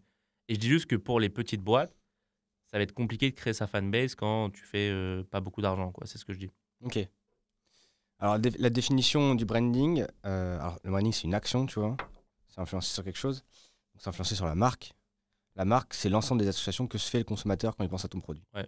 D'accord? Et le branding, c'est créer des associations intentionnellement. Mais des associations fortes, c'est OK, je casse mon téléphone, j'achète quoi? Un iPhone. Ouais. Et tu vois? Tu vois, pour créer ces associations, il faut beaucoup de moyens. Je sais pas ce que tu en penses. Pas forcément. Ok. T'as un exemple? Bah, ça, en fait, en général, les associations, tu vas les créer par la communication. Parce qu'en fait, dans le branding, tu as l'élaboration de marque. Donc, c'est quoi ton positionnement? C'est quoi ton offre? Ah ouais, C'est carrément. qui tes clients? Et tu as l'exploitation de marque. Comment tu l'exploites du coup? Est-ce que tu fais des vidéos TikTok? Est-ce que tu vas parler dans la rue? Stratégie de contenu, quoi. Ouais, Ouais. c'est ça. exploitation de la marque, stratégie de content. Mais c'est pas que ça, tu vois, tu peux aller démarcher, etc. Et en fait, il faut que... Pourquoi est-ce que c'est pertinent de faire du branding? C'est parce qu'en gros, c'est conscientiser ce que tu veux que les gens pensent de toi. Ouais, non, je suis d'accord avec toi, mais juste, tu vois, par exemple, elle est à combien ton offre aujourd'hui? 2005. Ah, t'as baissé? Ouais. Ah, ok, stylé. Bon, là, ça vaut le coup. Ouais, mais il y a Ouais. pas... Moi, il y a de la stratégie de marque, mais il y a genre 3 heures de conseil. Ok, Il y a un logo, une ok. charte graphique, Ouais. et on met à jour tous les supports de ta Ouais, mais ça, boîte. c'est trop stylé. Toi, c'était le seul à faire ça, je crois, non? Ouais. Donc là, en l'occurrence, trop stylé, genre. Ouais. Je dis juste, en général, les prestats de branding chez des grosses agences, etc., c'est 15K, 20K, 25, 30, 35, voire même un peu plus. Tu vois, Et tu peux y aller. Tu vois ce que je veux dire? Et là, dépenser autant quand tu fais moins de DM par an, il y a d'autres dépenses avant. C'est ça que je dis. Mais à 2005, foncez les gars. Bah, c'est sûr. Surtout Tu qu'il y a vois. beaucoup de techniques. Mais moi, pourquoi j'appelle ça du branding? Parce qu'il y a pour moi, le branding, c'est de la stratégie, tu vois, élaboration. Et dans l'élaboration de la marque, alors moi, mon pack, c'est que de l'élaboration. Tu vois, il n'y a pas d'exploitation. Il n'y a pas de stratégie. Il y a la création de support, mais en soi, ils existent déjà. Et donc, pour moi, tu ne peux pas faire un logo sans avoir un positionnement. Sans avoir une marque. Ah ouais? Tu vois? Ok. C'est... Parce qu'en fait... Ouais, tu peux faire un logo temporaire. Ah non, en fait, tu peux faire un logo. Temporaire. Même temporaire, en fait, tu peux faire des logos qui sont beaux, tu vois, qui seront à peu près cohérents avec ce que tu fais. Mais moi, en tant que brand designer, je me dis, ok, moi, je fais un logo, pas pour qu'il soit joli, mais pour qu'il vende et qu'il soit surtout cohérent avec ton positionnement et Ouais. avec l'image que tu veux avoir dans le futur. Hmm. Et après, je le rends beau. Ouais, j'ai capté. Ok, tu passes comme ça. Ça va servir à la marque. Ouais. Tu vois, je te dis, ah tiens, je te fais un truc joli et je te mets du bleu parce que tu veux du bleu. Hmm. Non, tu vois, c'est, ok, quelle couleur est la plus pertinente pour ton marché? Ouais. Est-ce que tu veux le disrupter ou est-ce que tu veux te fondre dans la masse? Hmm. Tu vois, tu as quand même une réflexion à avoir. Ouais, ça c'est sûr. Non, mais ça, je suis entièrement. Je dis juste que, moi, ce que je conseille, en tout cas, c'est quand tu fais pas beaucoup. Bon, à 2005, je te prends pas ton exemple à toi parce que je parle de ça sur les grosses agences et que je trouve que c'est une dépense. Mais à 2005, c'est un bon invest. Tu vois, genre 2005, tout le monde peut le se permettre. Une boîte qui fait même 10K par mois, etc., c'est 25% de chiffre d'affaires d'un mois. Je trouve qu'à ce prix-là, c'est un très bon invest. Et d'ailleurs, c'est cool de se mettre à ce prix-là. On est le 5 juillet 2024. Ok. Au cas où. Non, mais je trouve ça bien de se mettre à ce prix-là. Moi, je te parlais surtout des boîtes qui chiffraient, des agences, etc., qui chiffraient beaucoup plus. C'est sûr que oui. Ça, c'est un peu comme si, je te prends un exemple tout con, c'est un peu comme si tu viens de commencer dans le business, tu as une boîte qui fait 25K par mois et tu veux te prendre une pub chez Buzzman. Oui. C'est pas Capte ou cohérent. Après, tu peux nuancer, tu vois. T'es pas obligé de. Par exemple, tu vois, même une boîte qui fait genre 10K par mois, qu'elle lâche 5K juste dans du conseil en marque, peut-être trouver ça aberrant. Moi, je trouve ça pertinent parce que si ce conseil-là, tu vois, que tu as payé 5K, bah, il fait que tu triples ton chiffre d'affaires parce que juste tu t'es bien repositionné. Ouais, Mais mec, 5K, c'est que dalle en fait. ouais c'est que dalle, ouais. Tu Ouais, vois je suis d'accord. Donc en fait, il faut le voir aussi comme ça. Et le branding, c'est avant tout de comment t'es perçu, tu vois. Et l'objectif du branding, c'est de devenir la référence dans l'esprit de tes utilisateurs quand tu rencontres le problème qu'ils résolvent. Ok. D'accord? Tu casses ton téléphone, t'achètes quoi? Un iPhone. Ouais. Tu vois, tu deviens directement le problème. Ouais. On dit même plus téléphone, on dit c'est quoi ton iPhone? Ah ouais. Tu vois? Non, mais, Ils ouais, ont- non, mais je suis d'accord avec toi. Et donc c'est tout ce travail-là. Et c'est pour ça que à chaque échelle, Après, c'est pertinent d'en faire. Encore une fois, ce que je te dis et ce que je répète, c'est que ta boîte, quand tu commences ta boîte et quand tu es au début, ça, je t'ai dit, une boîte qui fait moins de quelques millions par an, quoi, ta boîte, ton product, il va changer. C'est sûr, parce que tu testes le marché. Tout va changer. Tu captes, donc ton logo aussi va changer, ton positionnement va changer, tu vois. Et en fait, tout littéralement va changer, tu vois. Tu t'es en test de ton marché, tu testes des choses, ton business model, ça se trouve, il va changer, tu vois. Moi, ça a tellement... J'ai commencé avec un PDF de 24 pages, tu vois. Genre, qu'est-ce que j'en savais que j'allais vendre des... Tu vois ce que je veux dire ou pas? Ouais. Et en fait, tout change, en fait, tu vois, et ça évolue. Donc... Le branding évolue. Hein. ouais, pour le c'est coup, sûr, ouais. Le branding évolue, donc c'est correct avec ce que tu dis. Maintenant, ça ne t'empêche pas d'en faire. Mais je suis d'accord, au début, tu vas changer vite. C'est surtout ça qu'il faut dire. C'est ça, Tu ouais. changes vite d'offre, de Et d'ailleurs, positionnement. faut pas avoir peur de changer vite. Ouais. Faut vraiment pas avoir. Ça, c'est un vrai conseil, c'est que la capacité d'exécution primera toujours sur n'importe quoi. Tu vois. Quelqu'un qui exécute vite, mais qui exécute mal ou bien, on s'en bat les couilles. Quelqu'un qui, moi, je préfère quelqu'un qui exécute vite et mal que quelqu'un qui exécute comme une tortue mais dans sa tête, lui, qui exécute bien. Parce que quelqu'un qui exécute vite mais mal, quand le marché va lui dire non, il va faire autre chose, jusqu'à temps que le marché lui dise oui. Ouais, ça dépend. Après, des fois, tu peux trouver de la réussite dans la qualité. C'est pour ça qu'il y a du luxe. C'est lent le luxe. Ouais, bon, après, quand même, c'est lent, ça te commande. Si tu veux monter une marque de luxe, ça demande quand même une exécution, tu vois. Oui, alors, exécution technique. Ouais. Mais, Oui, moi, je te parle d'exécution technique. Ok, d'accord. Je te parle d'exécution technique. Et je pensais que tu parlais de positionnement. Tu vois, Non, je parlais d'exécution. Oui, à un moment, oui, mais on est des entrepreneurs. Hein. Oui, oui, mais Faire, hein. on est des entrepreneurs, mais la plupart des gens exécutent doucement, frérot. Genre, Ah ouais? Non. c'est des tortues, frère. Bah, arrête. Tu trouves que les gens exécutent vite? Bah, je sais pas, moi j'ai toujours exécuté vite. Toi, n'est pas la normale. Les gens exécutent super lentement avec une tonne de barrières mentales dans leur tête qui rentrent en... Déjà, est-ce que tu sais le nombre de gens qui regardent tes posts LinkedIn? Est-ce que tu sais est-ce que tu connais le nombre de designers qui regardent tes posts LinkedIn, qui ne sont pas sur LinkedIn, qui se disent qu'ils doivent se lancer sur LinkedIn? Et tu sais, ça fait depuis combien de temps qu'ils se disent qu'ils doivent se lancer sur LinkedIn? Il doit en avoir beaucoup, ouais. Mec, il y en a une tonne, frère. Il y a que ça. Tous les gens qui te regardent, ils disent « Ah, je poste. Ah, mais qu'est-ce qu'ils vont penser, en fait, de mes posts? Ah, mais... » Ils ont un nombre de barrières mentales énorme, en fait. Et en fait, on peut même pas s'imaginer, parce que c'est normal, on a une idée, on la met en place, tu vois. Genre, ça coule dans notre process, tu vois. Genre, c'est normal. Mais les gens passent par des schémas mentaux de malades. Et d'ailleurs, j'admire tellement les gens qui exécutent vite. Par exemple, la nana du podcast, tu vois. Super exécutrice, tu vois. Genre, incroyable. Et c'est rare de fou, tu vois. C'est tellement rare de quelqu'un qui exécute vite. Ouais, moi, je m'entoure que des gens comme ça, donc c'est mon... Ouais, non, je sais. Mais en général, les gens exécutent plutôt lentement. Hein. Ok, ouais. général. En vrai, oui, maintenant que tu regardes, mais c'est vrai que... La 95% des gens exécutent lentement. Ok. Je t'ai fait un peu changer d'avis sur le branding? À 2005, ouais. Super presta. Bah ouais, mais je suis 10 fois moins cher que mes concurrents. Oui, voilà. Pour la même qualité. Tu m'aurais dit, ouais, je suis à 20K, 30K, je t'aurais dit non. En fait, c'est juste une question d'invest, en fait. Est-ce que c'est un bon invest à ton level de boîte? Oui, puis surtout à qui je m'adresse. Ouais, ça, ouais. Je m'adresse au TPE. Donc c'est cohérent pour l'instant. Et je pense que mon offre, elle va monter en prix très vite, mais elle va genre très vite plafonner à 5K, tu vois. Ouais. Et je vais toujours rajouter des trucs dedans. Parce que pour moi, je pense que c'est plus pertinent de travailler une offre, la rendre toujours meilleure sans forcément la faire exploser. Et si demain je veux bosser avec des gros groupes, bah là, je proposerai une autre offre. Ouais. J'ai une question pour toi. Vas-y. T'en penses quoi des mecs bon, tu vois, on connaît quelqu'un en commun qui s'appelle Louis, qui est le top 1 vendeur de logos sur Fiverr. Parce qu'en général, les gens qui font du branding détestent ces mecs-là, tu vois. Et toi, qu'est-ce que t'en penses? Pourquoi? Ils détestent ça. Je comprends pas pourquoi. Bah pour eux, c'est n'importe quoi, un logo à 200. C'est comme moi qui fais un post en disant que je paye 7 € par short. Je me suis fait allumer par tous les monteurs vidéo, tu vois, parce que pour eux, je nique le marché. Ouais, bah, ils ont le seum, quoi. Ils ont le seum, exactement. Et toi, qu'est-ce que tu penses de ça, quoi? Je m'en fous, moi, c'est les gens qui vont acheter des logos chez Louis, ils n'achèteront jamais chez moi. Ouais. Parce que moi, je vends pas qu'un logo. Et j'admire ce qu'il a fait. C'est un monstre. Moi, c'est un Monstre. j'attends qu'une seule chose, c'est qu'il vienne à Paris pour l'interviewer. Parce fort. que, tu vois, il est trop bien. Et moi, je m'inspire à fond de son modèle de boîte parce que c'est clairement ce que j'ai envie de répliquer avec mon pack, tu vois. Ouais, non, carrément, ouais. Donc, et là, je suis en train de me brander. Non, parce qu'en général, tu sais, bah, c'est comme par exemple, Louis, une fois, il était allé à une interview d'un très célèbre designer. Et le designer, à un moment. C'était qui? Je me rappelle plus, un chinois. Dommage. Ah, Chris Do? Peut-être, un chinois. Il a une casquette? Des lunettes? Ouais. C'est Chris Do. Ouais, je crois que c'était lui. Et en fait, Louis, il est parti à un event à Dubaï, là-bas. Ouais. Et à un moment, il dit, ouais, il y a qui vend des logos sur Fiverr ici? Et Louis, je crois que c'est le seul à lever la main.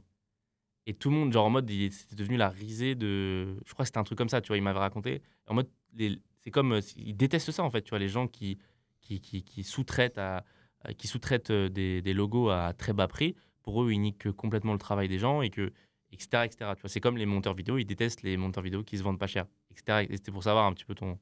En fait, là où c'est dommage, c'est que en général, les designers ou les monteurs et tout, c'est des gens créatifs, c'est des techniciens, d'accord? C'est pas des businessmen. Ouais, carrément, je suis entièrement d'accord avec toi. Et donc, nous, on fait du business. Ouais, non, mais je suis entièrement d'accord avec toi. Alors, j'ai ma casquette créatif de ouf aussi, tu vois.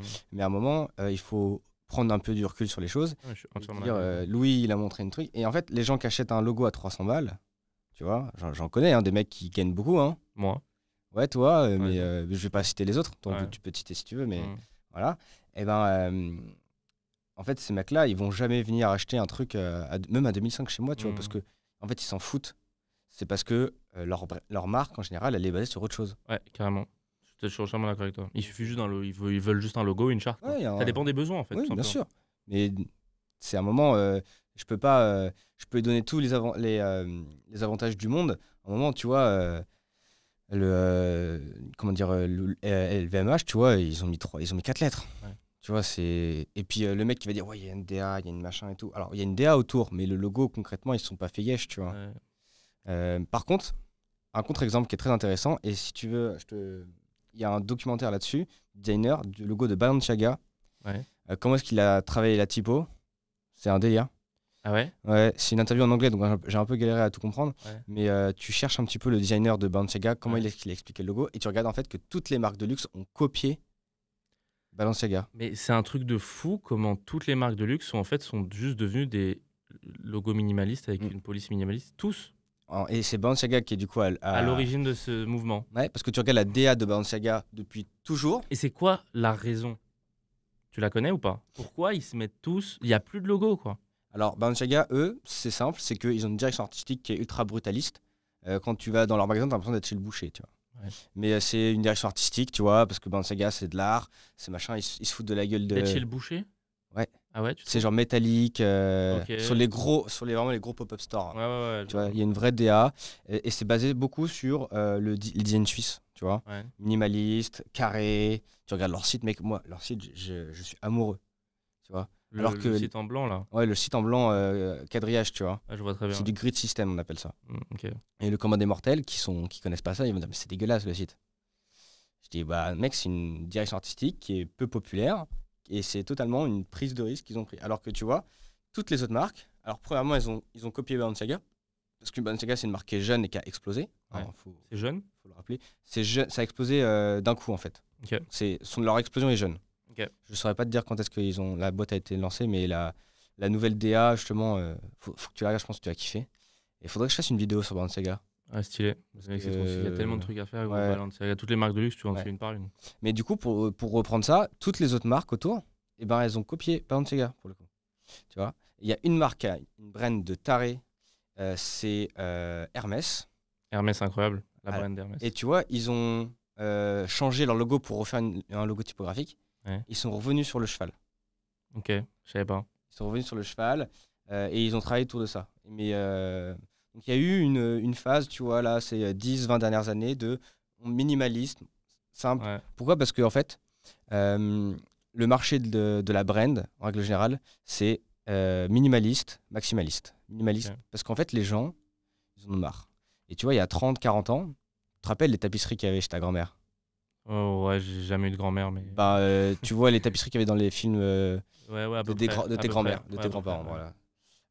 Et ben, c'était des tapisseries avec plein de designs partout, tu vois. En fait, c'était très maximaliste. Les magazines, pareil. Et là, les gens, ils ont fait une overdose de ça. Ok. Et du coup, ils reviennent au minimalisme. Minimaliste, ouais. Voilà. Okay. Et en fait, là, je sais pas si tu vois un petit peu, mais les modes reviennent au maximaliste. Je le sens pas encore trop, mais ok. Et ben, les modes qui veulent vraiment faire du caractère, tu vas voir qu'ils mettent de plus en plus de maximalisme. Okay. Et tu vas le voir sur les affiches de cinéma, enfin pas de cinéma, mais de festivals. En général, c'est celles qui ont des directions artistiques beaucoup plus poussées. Okay. Et donc, en fait, le marché, c'est comme le Bitcoin. Il y a des bear market et des bull market, en maximalisme et en minimalisme. Ouais, il y a les modes, ça vient, ça part, quoi. Regarde, un très bon exemple, Burger King. Ouais. Tu te rappelles le logo super américanisé, machin burger? Maintenant, ils sont revenus à une DA ultra caractérielle de burger. En fait, c'est l'ancien logo qui a été un peu mis à jour. Ouais. Tu vois, et donc le logo de Burger King. Burger King, d'ailleurs, il y a une vraie brand. Hein. Ouais, mais c'est des tarés aussi. C'est une marque de fou. Hein. Et donc, tu vois, c'est Buzzman qui gère tout. Hein. Ouais. Ils sont chauds. Hein. Ouais, et en fait, tu vois, à un moment, ils se sont dit, vas-y, on va faire comme McDo. Du coup, tu as eu le logo rond avec le burger. Et là, ils se sont dit, non, en fait, on va reprendre une direction artistique. Je l'ai pas vu le logo. Il est pas resté longtemps, celui-là, non? Il est resté ici, un paquet. Ah ouais, en bleu, rouge. J'arrive pas à le visionner, mais ok. Je pensais qu'il okay. Dans un rond un peu, enfin, c'était arrondi. Et maintenant, c'est un burger avec un pain, juste écrit rouge. En rouge. Tu vois? Et celui-là, c'est pour moi un logo qui parle plus. Parce qu'il y a une vraie direction artistique, il y a du caractère. Et donc, du coup, voilà. Et tu vas voir, il y a de plus en plus du maximalisme dans le design graphique. Ce qui est trop bien, c'est que maintenant, on peut vraiment se faire plaisir avec les outils qu'on a. Alors qu'à l'époque, c'était beaucoup plus compliqué. Ouais, Donc voilà un petit peu pour t'expliquer un petit peu la mode du minimalisme. ok. Super intéressant. D'ailleurs, en parlant de rebranding, Mhm. j'avais vu une histoire, c'était Tropicana, Ouais. qui avait, ils ont perdu genre 60 millions d'euros, un truc comme ça, Je crois qu'ils ont perdu beaucoup plus. à cause d'un rebranding d'une bouteille, parce que les gens... Un repackaging. Un repackaging. Ouais. Oui, bah ouais, ok, d'accord. Un repackaging d'une bouteille, parce que les gens ne reconnaissaient plus Tropicana. Alors maintenant, ils ont peut-être changé le logo aussi. Un petit peu, Mais ils ont perdu une tonne de fric, en tout cas. en fait, les gens, tu vois, les gens associaient Tropicana, enfin À l'orange. à l'orange, mais surtout au packaging en fait. Ouais, carrément. Ils achetaient pas ils ont pas retenu le logo, mais le packaging. C'est là où tu vois déjà c'est une erreur entre guillemets de brand, c'est que en fait ils ont fait un packaging qui est tellement bien qu'il a pris le dessus sur le logo. Et ils ont changé, ils ont voulu mettre l'orange bien en évidence, sauf que le problème c'est que dans les rayons, tu vois pas l'orange. Ouais. Parce Ah que oui. les briques elles sont collées, Ah oui. tu vois. Ouais. Et c'est là où tu vois que les gens sont un peu déconnectés, les marketeurs sont un peu déconnectés des fois des consommateurs. Et en fait, bah, De du coup, ouf. les gens ne voyaient plus ça. Et donc n'achetaient plus. Mhm. Ils sont revenus sur l'ancien packaging et hop, Ouais. les gens ils sont rachetés. Ils ont perdu une tonne de fric, quoi. Ouais. Tu vois, comme quoi la brand c'est quand même important. À haute échelle. Ouais. Bah, à haute échelle, quand t'es un petit détail comme ça a Oui, un alors ça, impact ça peut avoir un impact énorme. gigantesque. T'avais la marque de ketchup là. Ends. Ouais. Ouais. À un moment, ils ont sorti des ketchup verts. Ah ouais? Mais what the fuck? Ça n'a pas marché. Et pourquoi ils ont fait ça? Ils ont dit, vas-y, on va faire un coup commercial. Ça totalement flop. C'est juste le packaging qui était vert. Et ketchup égale rouge, Voilà, c'est tout. forcément. Ils ont testé, on va dire, vas-y, on essaye de mettre en place.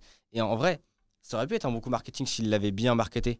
Mm. Tu vois, genre, je sais pas, en mode un ketchup ultra bio, tellement bio que le packaging il devient vert et on met le bouchon rouge, tu vois. Enfin, ça aurait pu. Ouais, Ça peut être une idée pertinente sur le papier. Ça n'a pas marché du tout. pas du tout. Ouais. Bah, ça m'étonne pas, tu vois. Donc, m'étonne il y a beaucoup de coups comme ça qui sont partis dans les vapes, etc. D'ailleurs, c'est quoi pour toi les plus belles brands Les plus belles brands, de marque? Moi, je trouve qu'il y a Red Bull. on en a déjà parlé dans le podcast, mais tu sais que Red Bull ne vendent pas de canettes. Ils ont externalisé la production de canettes. C'est-à-dire? C'est pas eux qui produisent les canettes.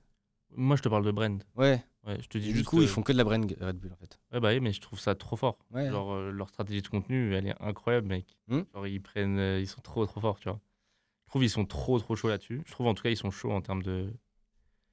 Red Bull donne des ailes, ils ont bossé là-dessus, quoi, tu vois. Ouais, surtout ils arrivent à s'adapter à plein de consommateurs, tu vois. Genre, autant avec leur pub Red Bull donne des ailes, tu vois, ils s'attachent, enfin, ils attaquent, tu sais, les gens qui aiment bien les caricatures, les vieux, enfin, les quarantenaires. Ouais. Vous n'êtes pas vieux, les quarantenaires. Il s'attaque aux quarantenaires. Et puis, quand il vient faire du vélo ou sponsoriser des mecs qui font des saltos en parachute alors qu'ils ont des skis, tu vois, bah là, c'est un public plus jeune.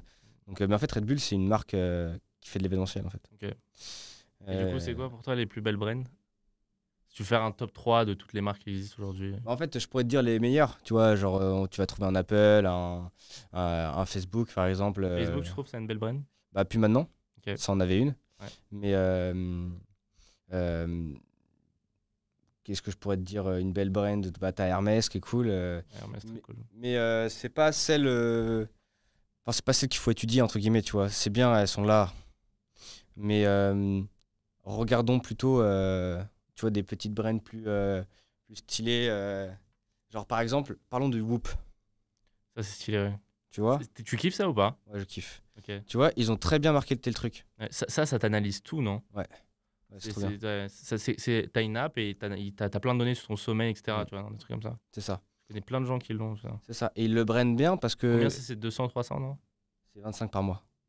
Ah, tu payes par mois? Ouais. Ok, Et tu payes à l'année pour payer moins cher, quoi. Sinon. Ah, ils sont smart. Bien sûr. Bah, Mec, c'est un trop bon business, mec. Ils ont fait un SaaS avec un product stylé. Ouais. Ok. il y a Laura Rink avec une bague. Ouais. Pareil. Sauf que bah, moi, je fais traction, donc je peux pas mettre de bague. Ok. Sinon, je la pète, le truc. Ouais. Mais ce qui est Et dommage. t'as quoi comme données à l'intérieur? Ça traque mon sommeil. Ouais. Ça, c'est le plus intéressant. Parce Ouais. que du coup, en fonction de mon sommeil, eh ben, ça va te dire quand est-ce que tu dois dormir, quand est-ce que tu dois te reposer, quand est-ce que tu dois faire une méditation ou une respiration, quand est-ce que tu dois aller faire du sport, etc. Et moi, qui suis ultra un peu chaotique dans ma façon de dormir ou de me reposer Moi ou de aussi, faire je du suis sport, chaotique, mec. et ben juste à suivre ce qu'il me dit. Tu fais pas d'insomnie? Non, jamais. Ok, ouais, bon. Moi, je dors comme Facile. un bébé, moi. Moi, c'est une catastrophe. Moi, tu mets sous la table par terre, là, sur le sol, je dors. Ouais. Surtout que j'ai pas dormi. Donc, Ouais. mais non, je dors trop bien. Ok. Moi, en même temps, je suis tellement partout et Hmm. que je dors bien. Mais donc, eux, tu vois, ils ont une bonne brand. Je préfère analyser les plus petites les brands. plus petites, ouais. Parce que vas-y, Apple, Bah, tout le monde en a parlé. Jacquemus, c'est incroyable la brand de Jacquemus. Pour le coup, il est chaud. Donc, ça, c'est une personal brand. Ouais. Bah oui, bien sûr. Ah, bah oui. Après, quand même, Jacquemus, c'est quand même. Oui, c'est une personal brand, mais on connaît quand même plus Jacquemus que Simon Jacquemus. Ouais, Il s'appelle Simon, non? je sais plus. Ouais, un truc comme ça. Je suis d'accord, mais c'est quand même partie de Ouais. lui. Ouais, je suis d'accord. Donc, En tout cas, il est chaud. ouais, il est chaud. C'est une marque qui a fait genre en ligne, genre jusqu'à 500 millions de chiffre d'affaires, juste en ligne. Un e-commerce. Ouais. Moi, j'aime bien. J'ai découvert Clément Vanier qui est venu dans le podcast. Ouais. Il m'a dit ouais, j'ai monté une agence, deuxième année, 700 000 euros de chiffre d'affaires. Calme. Troisième année, je revends. Il a revendu? Il est en train de revendre là. Ok. Et là, je suis en train de me dire mais attends, deuxième année, 700 000 euros de chiffre d'affaires. Hmm. Genre, il a pris 8 salariés. Moi, ça fait 6 ans que je vends des logos. Ouais. J'ai commencé à 18 ans, quoi. Hmm. Un truc, je dis, mais attends, il y a un problème là. 6 ans, je fais pas 700 000 en un an. Ouais. Et bah, du coup, lui, pour le coup, il a une brain de taille, quoi. Ah ouais, lui, il est chaud. En plus, je dis il a 2 millions d'abonnés sur toutes ces plateformes, Ouais. ce qui est pas extraordinaire. Pour générer 700 000 en un an avec un autre produit 2 millions, c'est bien quand même. qui n'est pas lui. Oui, c'est beaucoup, mais dans le sens où tu prends des gens qui ont 2 millions d'abonnés, ils font pas autant de cash, quoi. Je trouve que c'est pas beaucoup par rapport au nombre d'abonnés. Hein. Ouais, ok, d'accord. Des mecs, ouais, je trouve que c'est Mec, beaucoup. moi, quand même. tu me fous 2 millions d'abonnés. Ah, mais en vendant du service. Même en vendant du service. Hein. Je trouve le rapport abonné-argent. Ses abonnés, ses Oui, abonnés, oui. mec, c'est des adolescents. Tu Oui, vois, c'est pas après, le il pouvoir vend sur d'achat. LinkedIn, lui en principal, sur son agence TikTok. Non. Ouais. Bah non, parce qu'en fait, il avait c'était une agence TikTok où il allait chercher des influenceurs, il allait chercher des marques et Ouais. tu vois. Oui, je sais. Comme ça. Ok.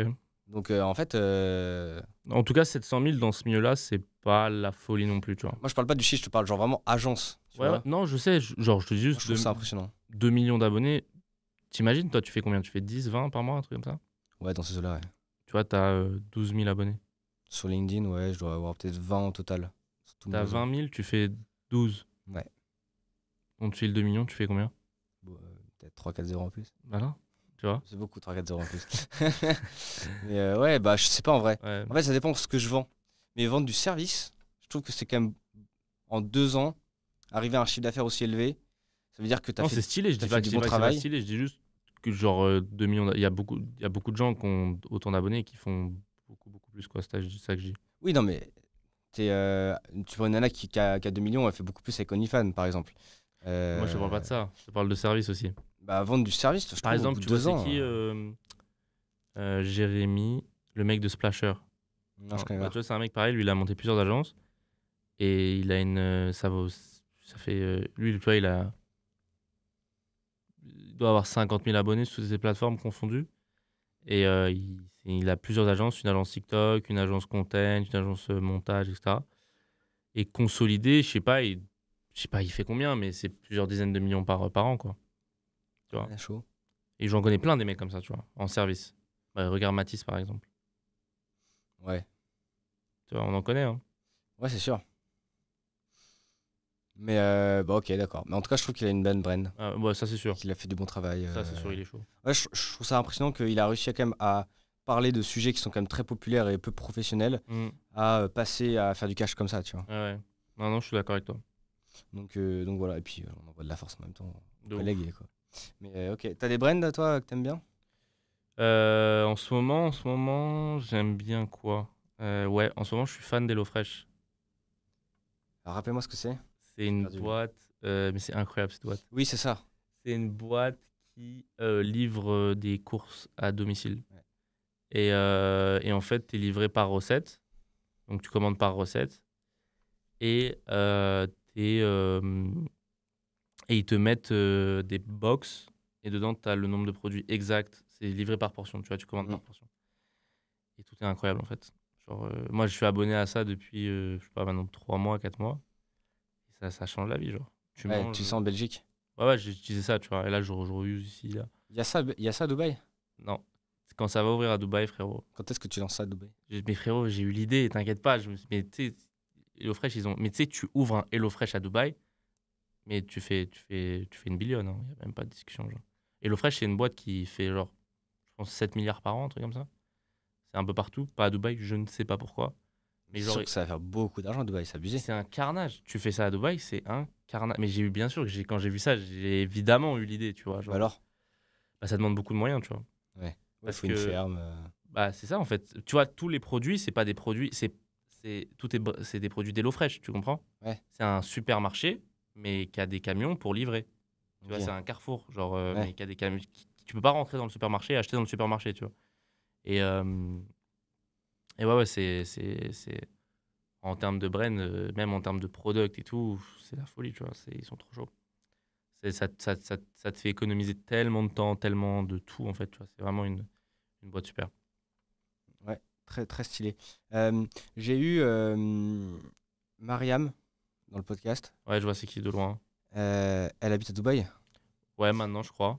Elle habite depuis qu'elle a 14 piges. Ses parents sont, Ah ouais ouais, Ok. elle est là depuis avant tout le monde. Ok. Et du coup, on a parlé de la marque de Dubaï. Ouais. Toi, tu y es depuis pas si longtemps que ça en vrai à Dubaï. Ça fait 1 an et demi. Ouais, tu vois, donc c'est quand même assez récent. 1 an et demi, 2 ans, ouais. Surtout dans une vie. Ouais, bien sûr. Bon, c'est quoi comment il est géré le branding de Dubaï pour toi? Incroyablement bien. En fait, Dubaï, c'est tous les gens qui ne sont jamais allés à Dubaï font que critiquer Dubaï. Et dès que les gens vont à Dubaï, ils veulent vivre à Dubaï, tu vois. Genre, tu trouveras jamais un mec qui habite à Dubaï qui parlera mal de Dubaï. Par contre, des mecs qui habitent à Paris qui parlent mal de Paris, il y en a une tonne. Des mecs. Mais Dubaï, tu vois, tu sais pas, tu te sens dubaïote un peu, tu vois. T'es un peu. C'est la première fois que tu as ce truc d'aimer autant une ville et d'aimer autant un endroit que j'ai le seum de pas payer d'impôts, quoi. C'est vrai? J'adorerais payer des impôts là, mais ça mérite tellement. Genre, tu vois ce que je veux dire? Et là-bas, t'es super content de payer. Si demain ils mettent des impôts, mais avec plaisir. Genre vraiment avec plaisir, tu vois. Genre, ça vaut tellement tout ce qu'ils donnent, en fait, tu vois. Genre en termes de service, en termes de sécurité, en termes de tout. C'est une ville exceptionnelle. Il y a aucun équivalent dans le monde à Dubaï. Moi, En fait, c'est une ville qui est tellement loin devant tout le monde que c'est hallucinant, quoi. Tu vois, c'est un autre monde. Et d'ailleurs, ce qui est super dangereux à Dubaï, c'est que ça te déprogramme totalement de la réalité, tu vois. Genre, quand t'es à Paris, le problème, c'est le plus gros risque de Dubaï, c'est que quand t'es à Paris, tu te fasses voler ton téléphone parce que t'as trop l'habitude de le laisser partout et de laisser tes affaires et de plus être vigilant, en fait, tu vois. De ne plus avoir de vigilance dans son corps, c'est incroyable, mec. ça doit reposer en vrai de ouf.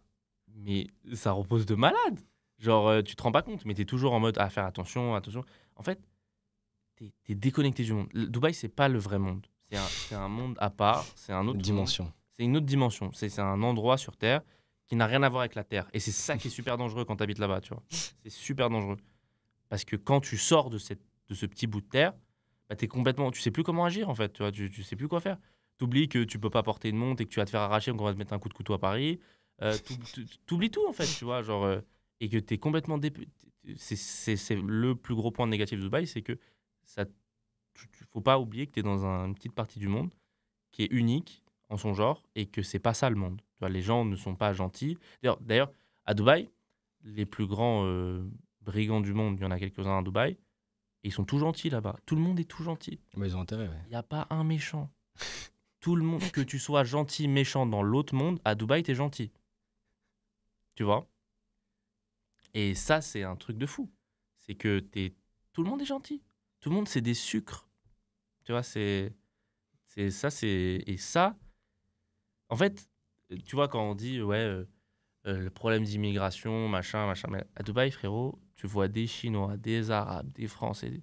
C'est juste que tout le monde se comporte bien parce qu'il y a des lois très dures et que personne a envie d'avoir des problèmes parce que la prison de Dubaï, elle est pas cool, tu vois.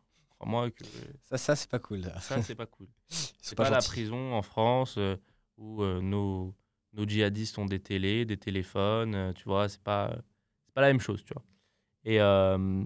Et donc, ouais, donc Dubaï, ouais, c'est. Bah, tu vois, regarde ça, c'est du branding. Tu vois comment j'en parle? Mm.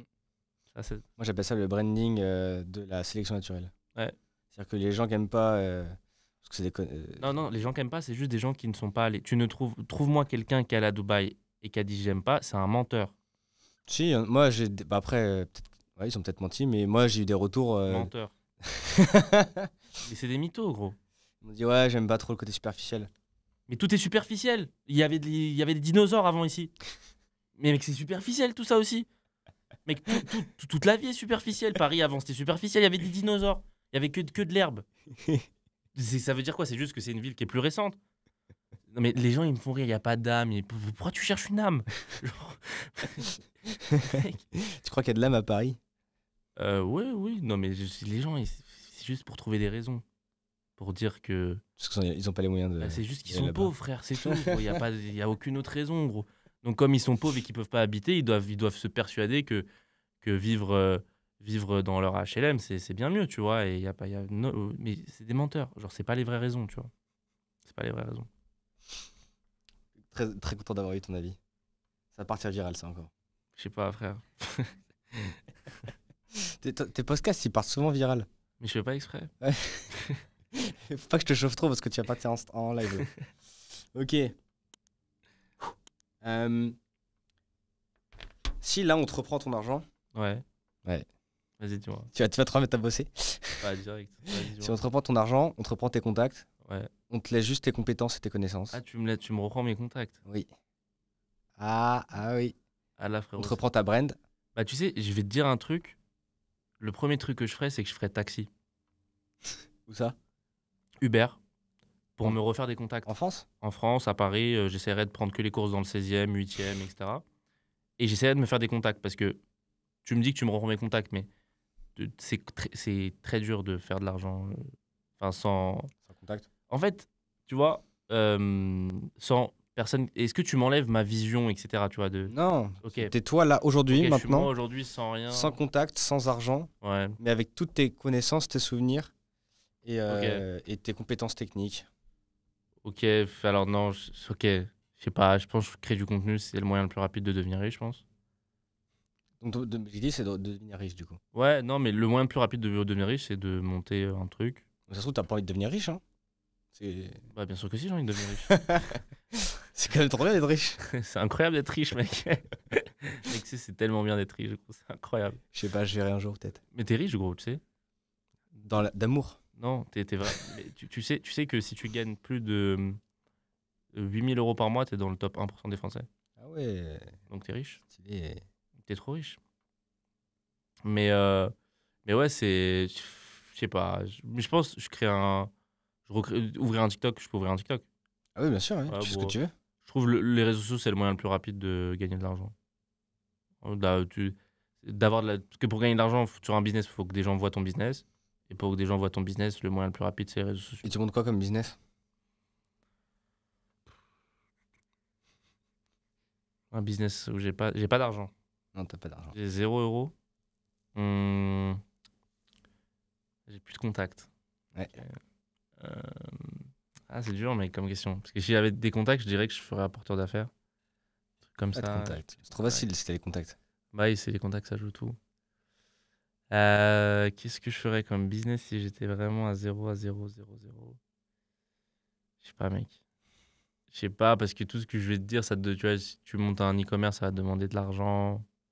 C'est compliqué des business vraiment avec 0, 0, tu vois. Après, 0-0, tu peux trouver un job, un CDI. Ouais, et ok. Tu fais de l'usine. Non, ouais, c'est ce que je fais. Hein.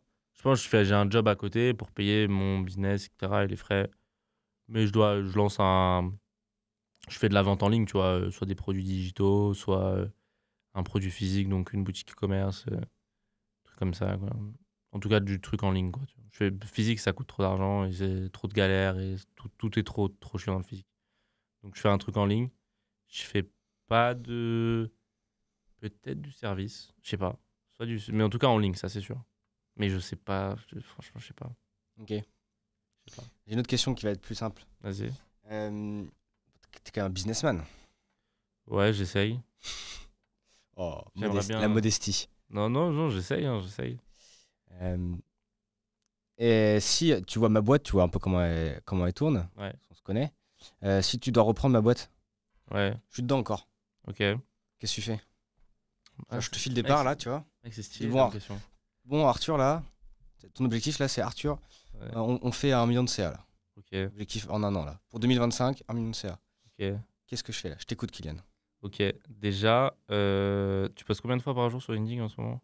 Ouais, je fais pas grand chose là, peut-être 1 à 2 fois par semaine. Ok, déjà, si je suis dans la boîte, tu vas poster tous les jours, sans exception, 365 jours dans l'année.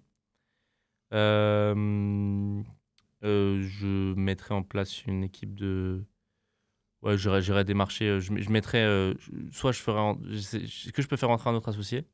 Ouais, bien sûr, tu fais ce que tu veux, c'est toi le patron. Ok, je fais rentrer un autre associé qui est... Un troisième du coup? Ouais, un troisième qui est très chaud dans le B2B et qui va aller prospecter, démarcher. Un sales quoi. Un sales un peu plus sales CEO, tu vois, genre un peu qui touche un peu qui s'occupe de la partie B2B, tu vois, qui est une branche Smooth Studio B2B, tu vois. C'est B2B, Smooth. Oui, c'est B2B, mais c'est pas ce B2B là, tu vois. L'idée c'est d'avoir un B2B, si tu veux aller chercher 1 million, d'avoir un B2B où on va vendre des prestats un petit peu plus cher, tu vois, d'avoir des boîtes qui ont un peu plus d'argent, quoi, tu vois. Ok. Donc je développerai une offre plus à étiquette et une offre Ouais. un peu moins à étiquette. Tu posteras tous les jours sur LinkedIn. Tu vas poster une vidéo, voire même 2 vidéos semaine sur YouTube. Je garde. quoi Quoi? Sur quoi? C'est un peu vaste, je peux Ouais, faire ouais. plein de choses. Alors, ton format histoire, il est bien. Je ferai des formats histoire de marque. Je reprendrai les formats Yann Leonardi. Critique, je juge, c'est analyse, tu Ouais. vois. Je reprendrai ces formats-là. Qu'est-ce que je te ferais faire d'autre sur YouTube? Sur du branding pour attirer des clients qui veulent des logos. Donc, il faut que tu aies une audience d'entrepreneurs.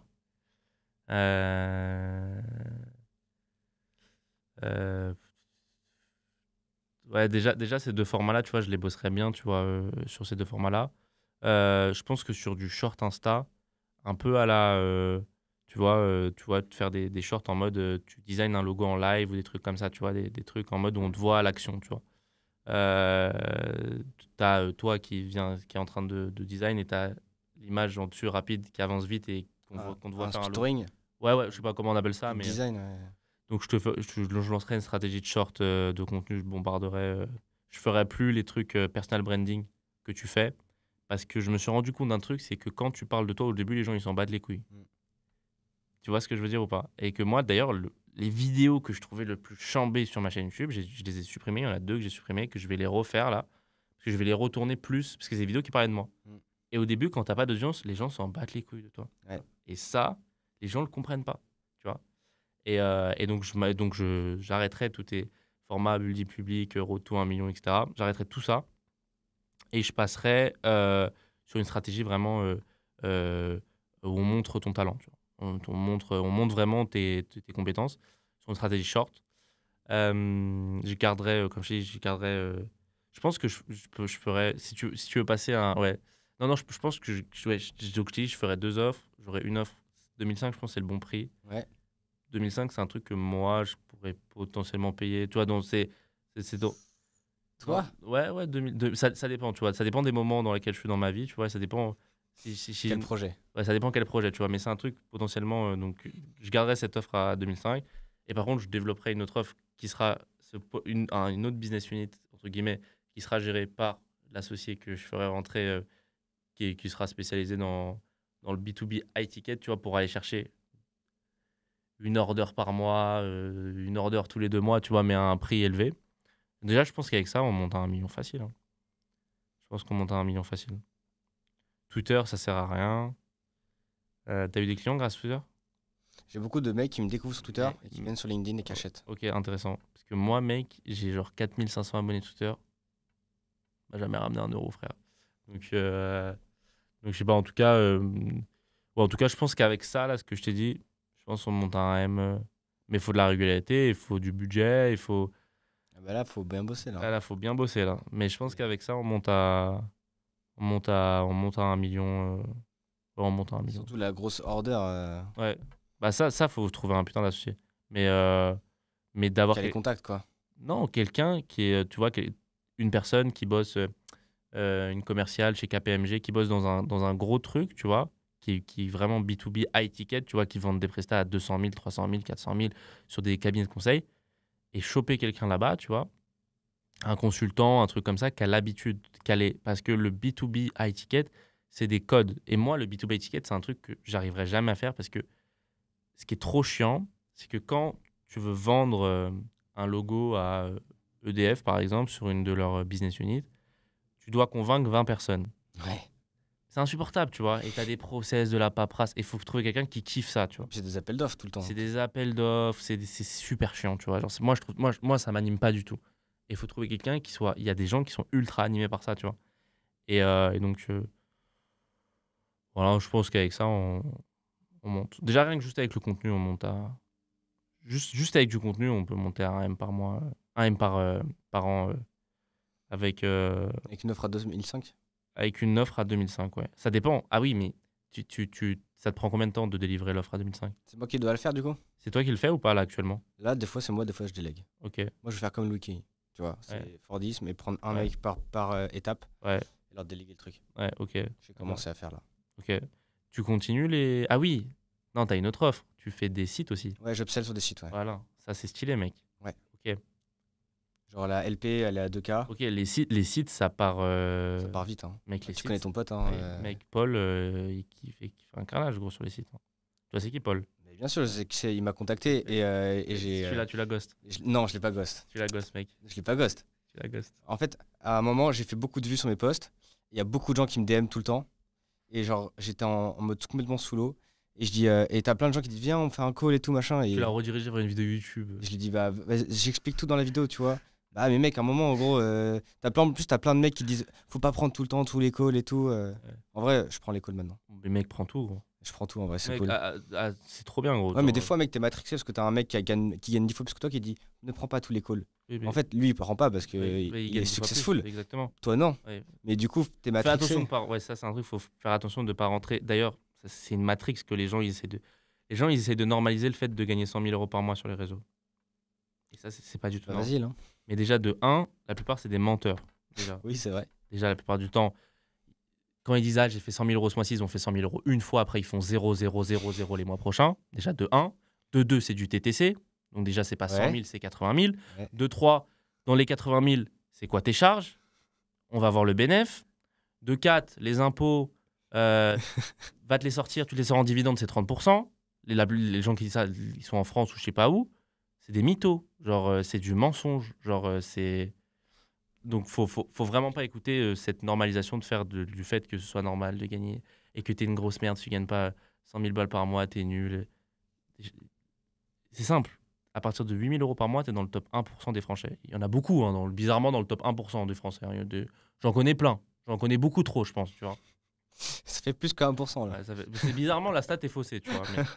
Mais donc, ouais, donc, déjà, c'est des... La plupart des gens, c'est ce que je dis, ils vont te dire qu'ils ont fait 100 000 euros, mais ils ont fait 100 000 euros sur un mois. Ils ont fait un mois dans leur vie sur 100 000 euros TTC facturés. Un mois. Et après, ils redescendent. Hein.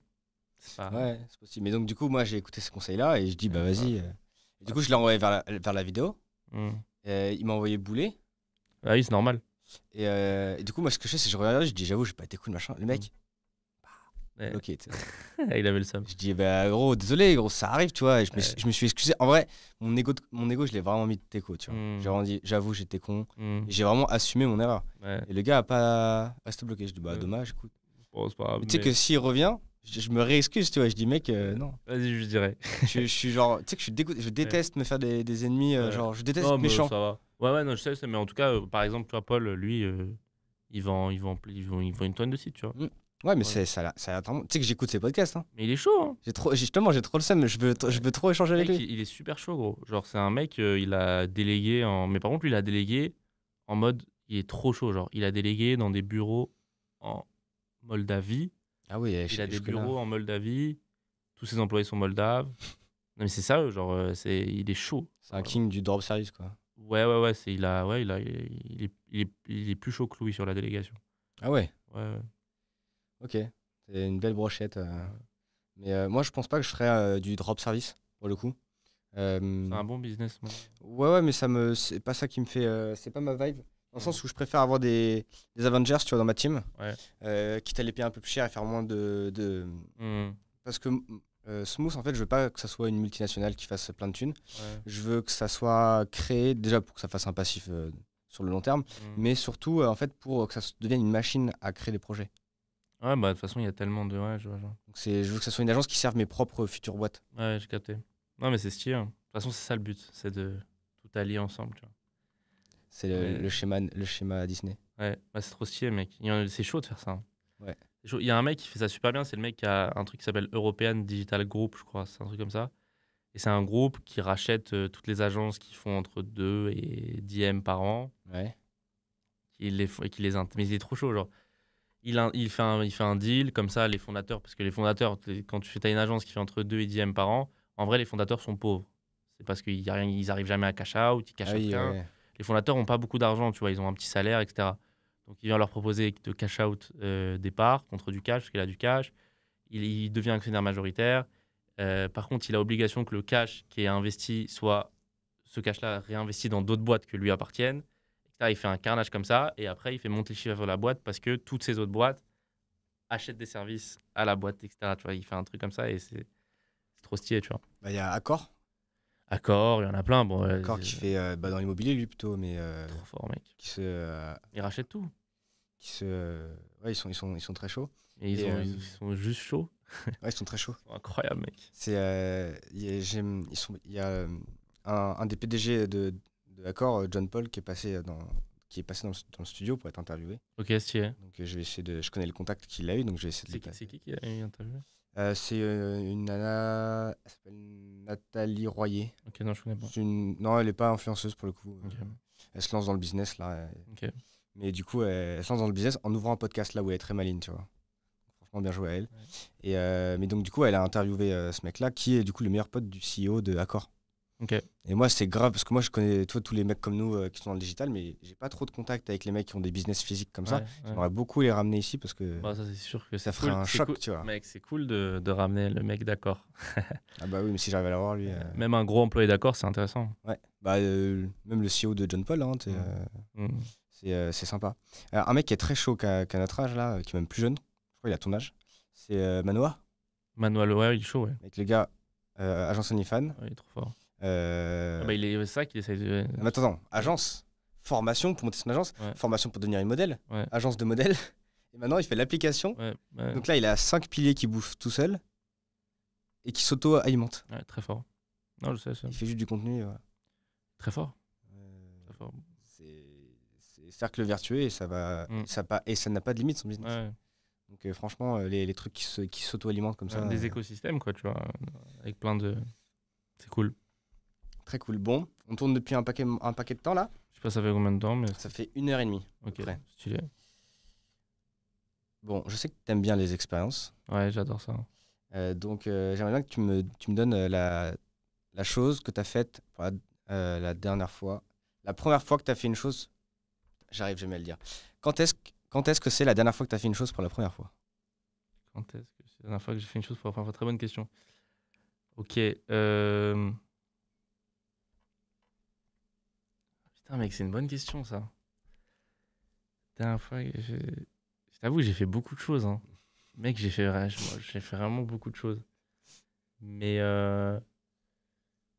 Ok, je vais te dire, c'est ok. Alors, tu parles en expérience ou ça peut être n'importe quoi? Ça peut être n'importe quoi. Ok, c'est la première fois que c'est moi qui quitte une relation. Ok. Et que c'était une relation super dure je savais que c'était une relation qui était plus bonne pour moi, tu vois. Ouais. C'est une relation qui est plus bonne pour moi, mais qui se passait bien. Ok. Et en plus, c'était une relation en jeu parce qu'il y avait un enfant. C'était pas moi le père, mais elle avait un enfant. Ok. Et avec beaucoup d'engagement. Donc c'était une relation qui était très dure à quitter. Et je pense que j'ai jamais eu autant de courage de ma vie. Parce que je suis parti en 24 heures, tu vois. Même en 24 heures, tu vois. Genre et c'était fallait avoir dans ma situation, tu vois, je vais pas tout raconter, mais de quitter une relation de un, qui se passe bien, mais qui s'est passé des trucs que tu n'acceptes pas et que tu te dis est-ce que tu mérites ça, etc. Bref, tu te poses des questions, etc. sur ça et que tu arrives au point que, ok, c'est une relation qui est plus bonne pour toi, tu le sais, mais maintenant, il faut la quitter. Et c'est la première fois de ma vie que j'ai eu autant de courage. Voilà. C'est un truc que j'avais jamais fait. Et c'était... genre, c'est un truc super dur à... Parce que il y a pas que toi. T'as un gosse qui t'appelle papa. Et t'as beaucoup d'enjeux, tu vois. T'es dans une relation... Bref, en tout cas, c'était une relation qui était... Parce que t'aimes la personne, tu vois. T'aimes la personne, mais il faut partir de la relation. Et tu sais que quand tu vas partir, tu vas faire du mal. Et donc, pareil, tu vois, t'as ta vie qui est posée un petit peu, tu vois, genre, Et donc, c'est la première fois de ma vie que j'ai eu autant de courage, tu vois. Et je suis content. Ouais, tu te sens mieux? Tellement mieux, mec. Voilà. Le Kylian a grandi. Ouais, bah, j'ai beaucoup grandi, tu sais, j'ai pris pas mal en maturité, tu vois. C'est vrai qu'il y a une différence entre le Kylian il y a 2 ans et le Kylian aujourd'hui. Hein. Je le vois. Hein. Ça, c'est sûr qu'il y a une différence, frérot. C'est ça qui est cool. Ouais, non, ça, c'est ça. Mais ouais, pour te répondre, ouais, c'est dans ma vie personnelle, j'ai jugé que c'était plus bon pour moi. Et quand j'ai jugé que c'était plus bon pour moi, j'ai réussi à partir rapidement et en fait, j'ai pas laissé traîner le truc, etc. Et pourtant, c'est super. Déjà, quitter une relation qui se passe bien, c'est dur dans l'ensemble. C'est juste qu'il s'est passé des choses que je ne dois pas accepter, tu vois. Et pour mon estime pour moi-même et pour pour le futur, etc. Tu vois, genre, c'est les choses, tu dois avoir un tableau comme ça. Est-ce que ok, ça c'est ok, ça c'est ok, ça c'est ok, ça c'est pas ok, tu vois. Et quand les choses sont pas ok pour toi, donc voilà, donc ce truc, grosso modo, ça m'a demandé un courage fou que je pensais pas que j'aurais, tu vois, parce que bah, t'as plein de sentiments, tu vois, t'as l'empathie, t'as pas envie de faire du mal, t'as aussi ta vie qui est posée, t'as les engagements que t'as pris, tu quittes pas que une relation, tu quittes un enfant, tu sais que tu vas faire du mal, tu vois, plein de choses, tu vois, tu quittes beaucoup de trucs, tu quittes tout. Et de repartir un peu, bon, repartir à zéro, parce que c'était ma vie depuis 9 mois, là, depuis 8 mois, 9 mois. Ouais, bah ouais. Et donc, ouais, je suis surpris du courage que j'ai eu. Voilà. C'est bien, ça t'a fait gagner en maturité. Ouais, de ouf. D'un coup. Ouais, de ouf. Mais ouais, ouais, je suis content. Ouais. Voilà. Trop bien. On finit sur ça. Bah, je te laisse le mot de la fin. Le mot de la fin. Tu peux faire une blague pour remonter faire un ascenseur émotionnel. Ouais, le mot de la fin. Tu peux dire ce que tu veux. Ce que je veux dire aux gens qui écoutent ce podcast, que d'ailleurs, ça c'était pareil ce qu'on parlait, c'est que il faut pas écouter Enfin, tu vois, comme tu dis, ouais, t'as écouté les gens qui gagnaient 10 fois plus que toi et que tu prenais plus les calls, etc. Genre, Si je prenais, mais moi. oui, voilà, mais en gros, que les réseaux, ça monte beaucoup à la tête et que les gens que gagner déjà 5 000 € par mois dans sa poche tous les mois, toute l'année, etc., en entreprenant, c'est très dur et que c'est très bien, tu vois. C'est quelque chose de très bien. Et que les gens veulent qu'ils soient fiers de gagner 5 000 € par mois et que le problème, c'est qu'avec tous les gourous d'Internet aujourd'hui, c'est qu'en fait, je trouve qu'on a perdu totalement la valeur et le sens des chiffres, tu vois. C'est que tout le monde va dire ouais, j'ai fait tant, j'ai fait tant, j'ai fait tant. Et en fait, je sais que je connais des gens qui qui sont même pas fiers de gagner 5 000, de gagner 6 000. Ils ne célèbrent pas tout ce processus parce qu'ils suivent des gens quotidiennement qui leur disent en gros, t'es une merde si tu gagnes pas tant. Et genre, c'est pas normal, tu vois. Et que en fait, mais c'est juste qu'en fait, déjà, comme je dis, de un, ces gens mentent. Et il y a plein de raisons, tu vois. Et que gagner 5 10 000 € par mois en entreprenant tous les mois de façon régulière, c'est très bien. Et que il faut pas partir en couille sur les chiffres. Comme je dis, à 8 000 € par mois, tu es dans le top 1% des Français les plus riches. Donc à 8 000 € par mois, tu es dans le top 1% de ton skill, quoi, tu vois. Donc ouais, je dirais ça. Parce que peut-être, tu vois, quand on peut m'entendre, encore une fois, je peux paraître dans cette image un peu délirante, mais encore une fois, je suis une exception et je le sais, tu vois. Genre, je suis une exception Et donc voilà, quoi, tu vois. Donc juste pas croire que c'est la normalité. J'ai pas du tout envie de dire. C'est totalement normal de gagner 100, 200, faire des mois 500. C'est pas normal, tu vois. C'est très bien, tu vois. C'est excellent. Et juste qu'à 5000, 10 000, c'est très bien, c'est excellent. Et c'est ce que je veux dire aux gens qui écoutent ça, quoi, tout simplement. C'est un très beau message. Voilà. Merci beaucoup d'être resté jusqu'à la fin de ce podcast. C'était Kylian et Arthur. Travaillez bien.